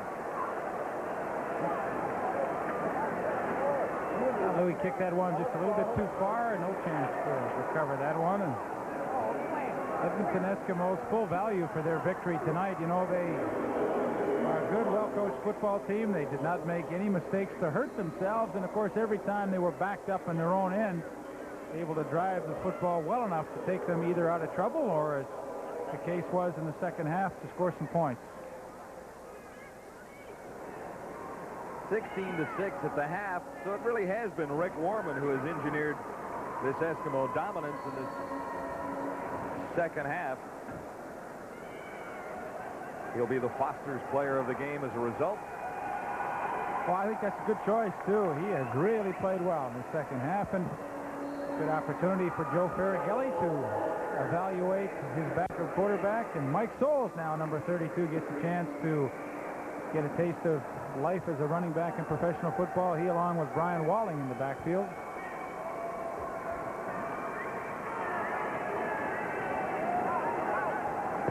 Almost picked out. Marcus Thomas was ready to race to the end zone with 1:20 to play. Yeah, he forgot one thing, though. Just like you did when you got behind Highball. You had to bring that up again. I mean, you are cruel. That's the third shot. I'm counting. Boy, oh boy. Now, Marcus would have liked to have that one. He timed it perfectly, and a ball that maybe Rick Warman shouldn't have thrown. He threw, nevertheless. Thomas with great acceleration as he breaks towards the football, and he is, in a losing effort, he still is one of the finer cornerbacks in the league. I mean, we have got so many good corners in Canadian football. I mean, these guys are tremendous athletes throughout the league. Or it pauses momentarily and then gets it away for Darrell Wallace down near the 25, down near the 15, I should say. He steps out at the 20. 1:09 to go. Time has run out on the BC Lions. You know, you've been taking a fair number of shots at me tonight for, I don't know what reason. You know, like, we played golf yesterday, and I wasn't even going to bring it up. But, you know, I saw one of your bigger drives that went about 3 inches. And we commented that it was that was the stroke right there. But you know, like, it was a good drive because you hit it straight. There was the one shot you hit straight all day, and it went about. Can you see that at home? About that far. We invoked the 30-second rule on John. We said, now anytime on the tee, if you can run and pick up your drive and get it back on the tee and hit it again within 30 seconds, that counts. It's a mulligan for you. Yeah. And you were doing a lot of running. Well, it wasn't my best day on the links over at the Capilano, but it certainly was a lovely day for a walk. And it was very nice of our good friend out here and former CFL Hall of Famer Frank Rigney to take us out there, and we really appreciated that and had a lot of fun. Time running out on the BC Lions, 1:05 to go. Foggy has a little room, maybe 5 yards. Dan Bass was there. Bass having a good season for the Eskimos once more. He's been around a while, Lee. 10 years, 6 with the Eskimos. Yeah, Michigan State, he has been a great one. Came in originally with the Toronto Argonauts, and moved over to the Calgary Stampeders, and then to the Edmonton Eskimos. All-Canadian in 87 and 88. His 148th game in the CFL here tonight. Former head coach of the Calgary Stampeders, Bob Vespasiani, on the staff in Vancouver. Staglia got it away, went down. No flag, however. And not a great kick. 42 seconds, so the Eskimos still have a little time if they can pick up a first down. Jerry Korick may get a shot at one more field goal. You know, the BC Lions are really in a tough situation now. They dropped to 0-5, and really, personnel-wise, I don't know. There's something missing there. I think Anthony Parker has to come back into the lineup, and some way or another they have to get him in there. And that to me seemed to disrupt the chemistry of this team more than anything. Now, originally he was out with an injury, but I think now he's healthy. He has to come back in. And for Joe Galat, things will not get easier. He's 0-5, and boy, when it's tough to turn it around. I mean, it's a team that's used to winning a lot of football games. All of a sudden, they're losing a lot of games, and you start to second-guess yourself. This was a team in the Grey Cup. I know. last year. Had a pretty good shot at winning in Ottawa. Joe Faragelli, on the other hand, his club rolling along nicely now at 4-1. Good running game going, doing enough things well with the passing game. Defense, of course, you know, that takes care of itself with the personnel they have, and he should be very pleased. Jerry Carrick in your screen right there, and he has turned into a super kicker for them, good with the field goals. He has punted tremendously well tonight. I guess when you look at this Eskimo organization, it's a group that somehow always knows how to win. When you look at a couple of offensive changes they've made this year, adding Reggie Taylor from the BC Lions, a 5'6" running back, discovering Craig Ellis, semi-retired and living just down the road from Edmonton in St. Albert, Alberta, and getting these two guys to come out and play the way they have early in the season. The Eskimos know how to win. They know how to find the right people. Loretto makes the stop on Brian Walling, number 34.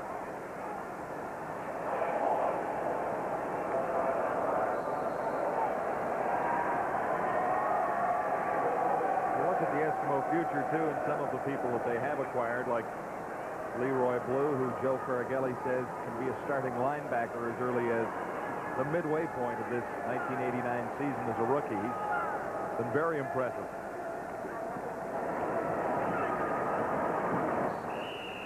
Well, you know, they've always been deep with Canadian running backs, too, and you see a young guy like Mike Scholes, who was all-Canadian intercollegiately last year at McGill University. He is now with the club. Brian Walling is a good one that just has not been able to have an opportunity to play much. So they are deep in their Canadian talent. The credits, of course, to their scouting, Ray Newman, Frankie Morris, and, of course, the general manager, Hugh Campbell.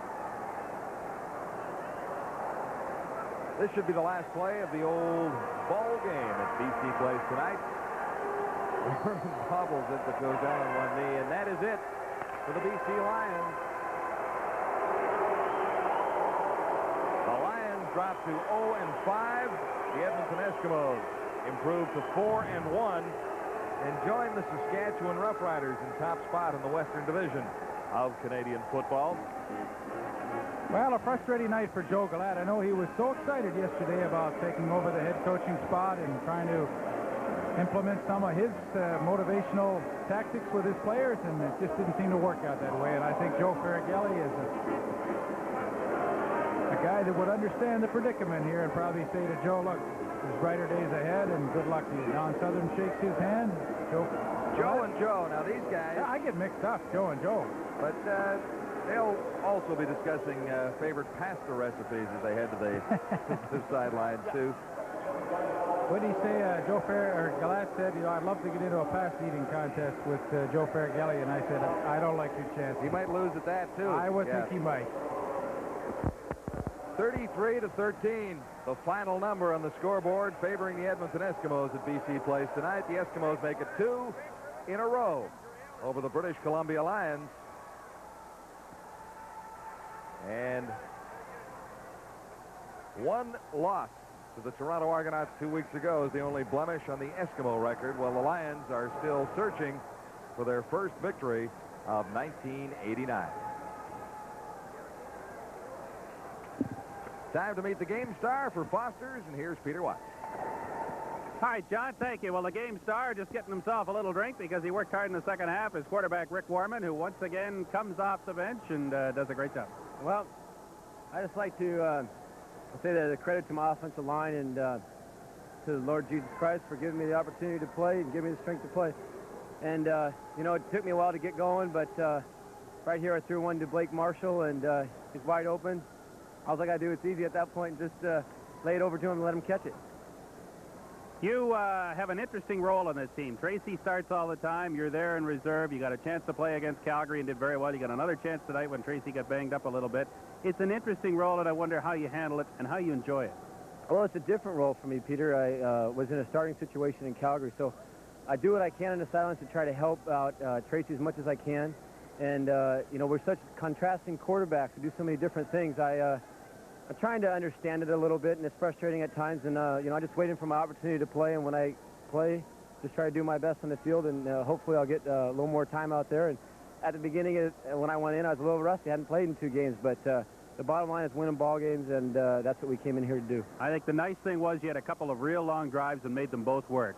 Well, that's the thing. We're trying to keep our defense off the field and put some belief in our offensive line and the running game and try to get both going. And if you can get the running game going, then it takes the heat off the quarterback and makes my job a lot easier. Well, you did a good job. Congratulations. Thanks a lot, Peter. Okay. Rick Warman, our Foster's CFL player of the game, a terrific job against the BC Lions. 33-13, the Eskimos win it. We'll be back.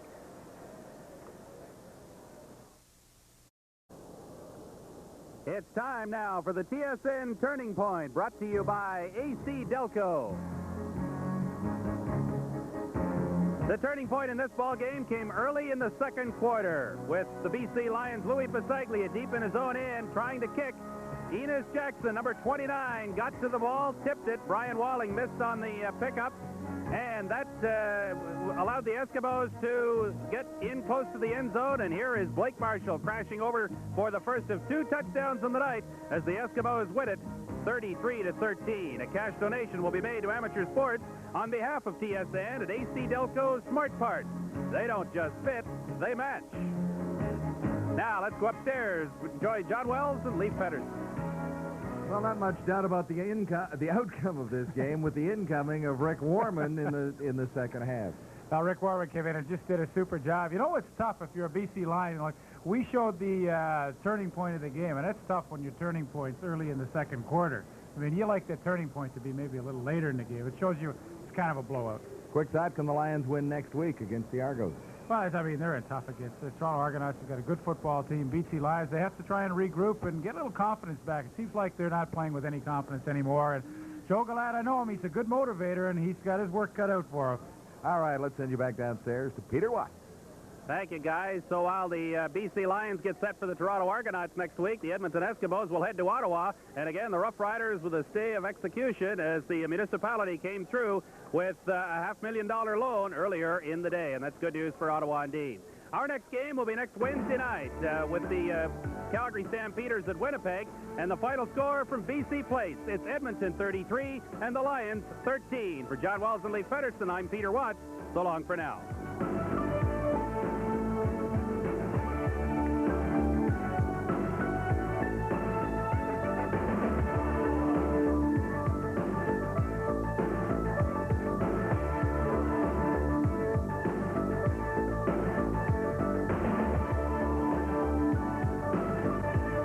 TSN has presented the Foster's CFL Game of the Week.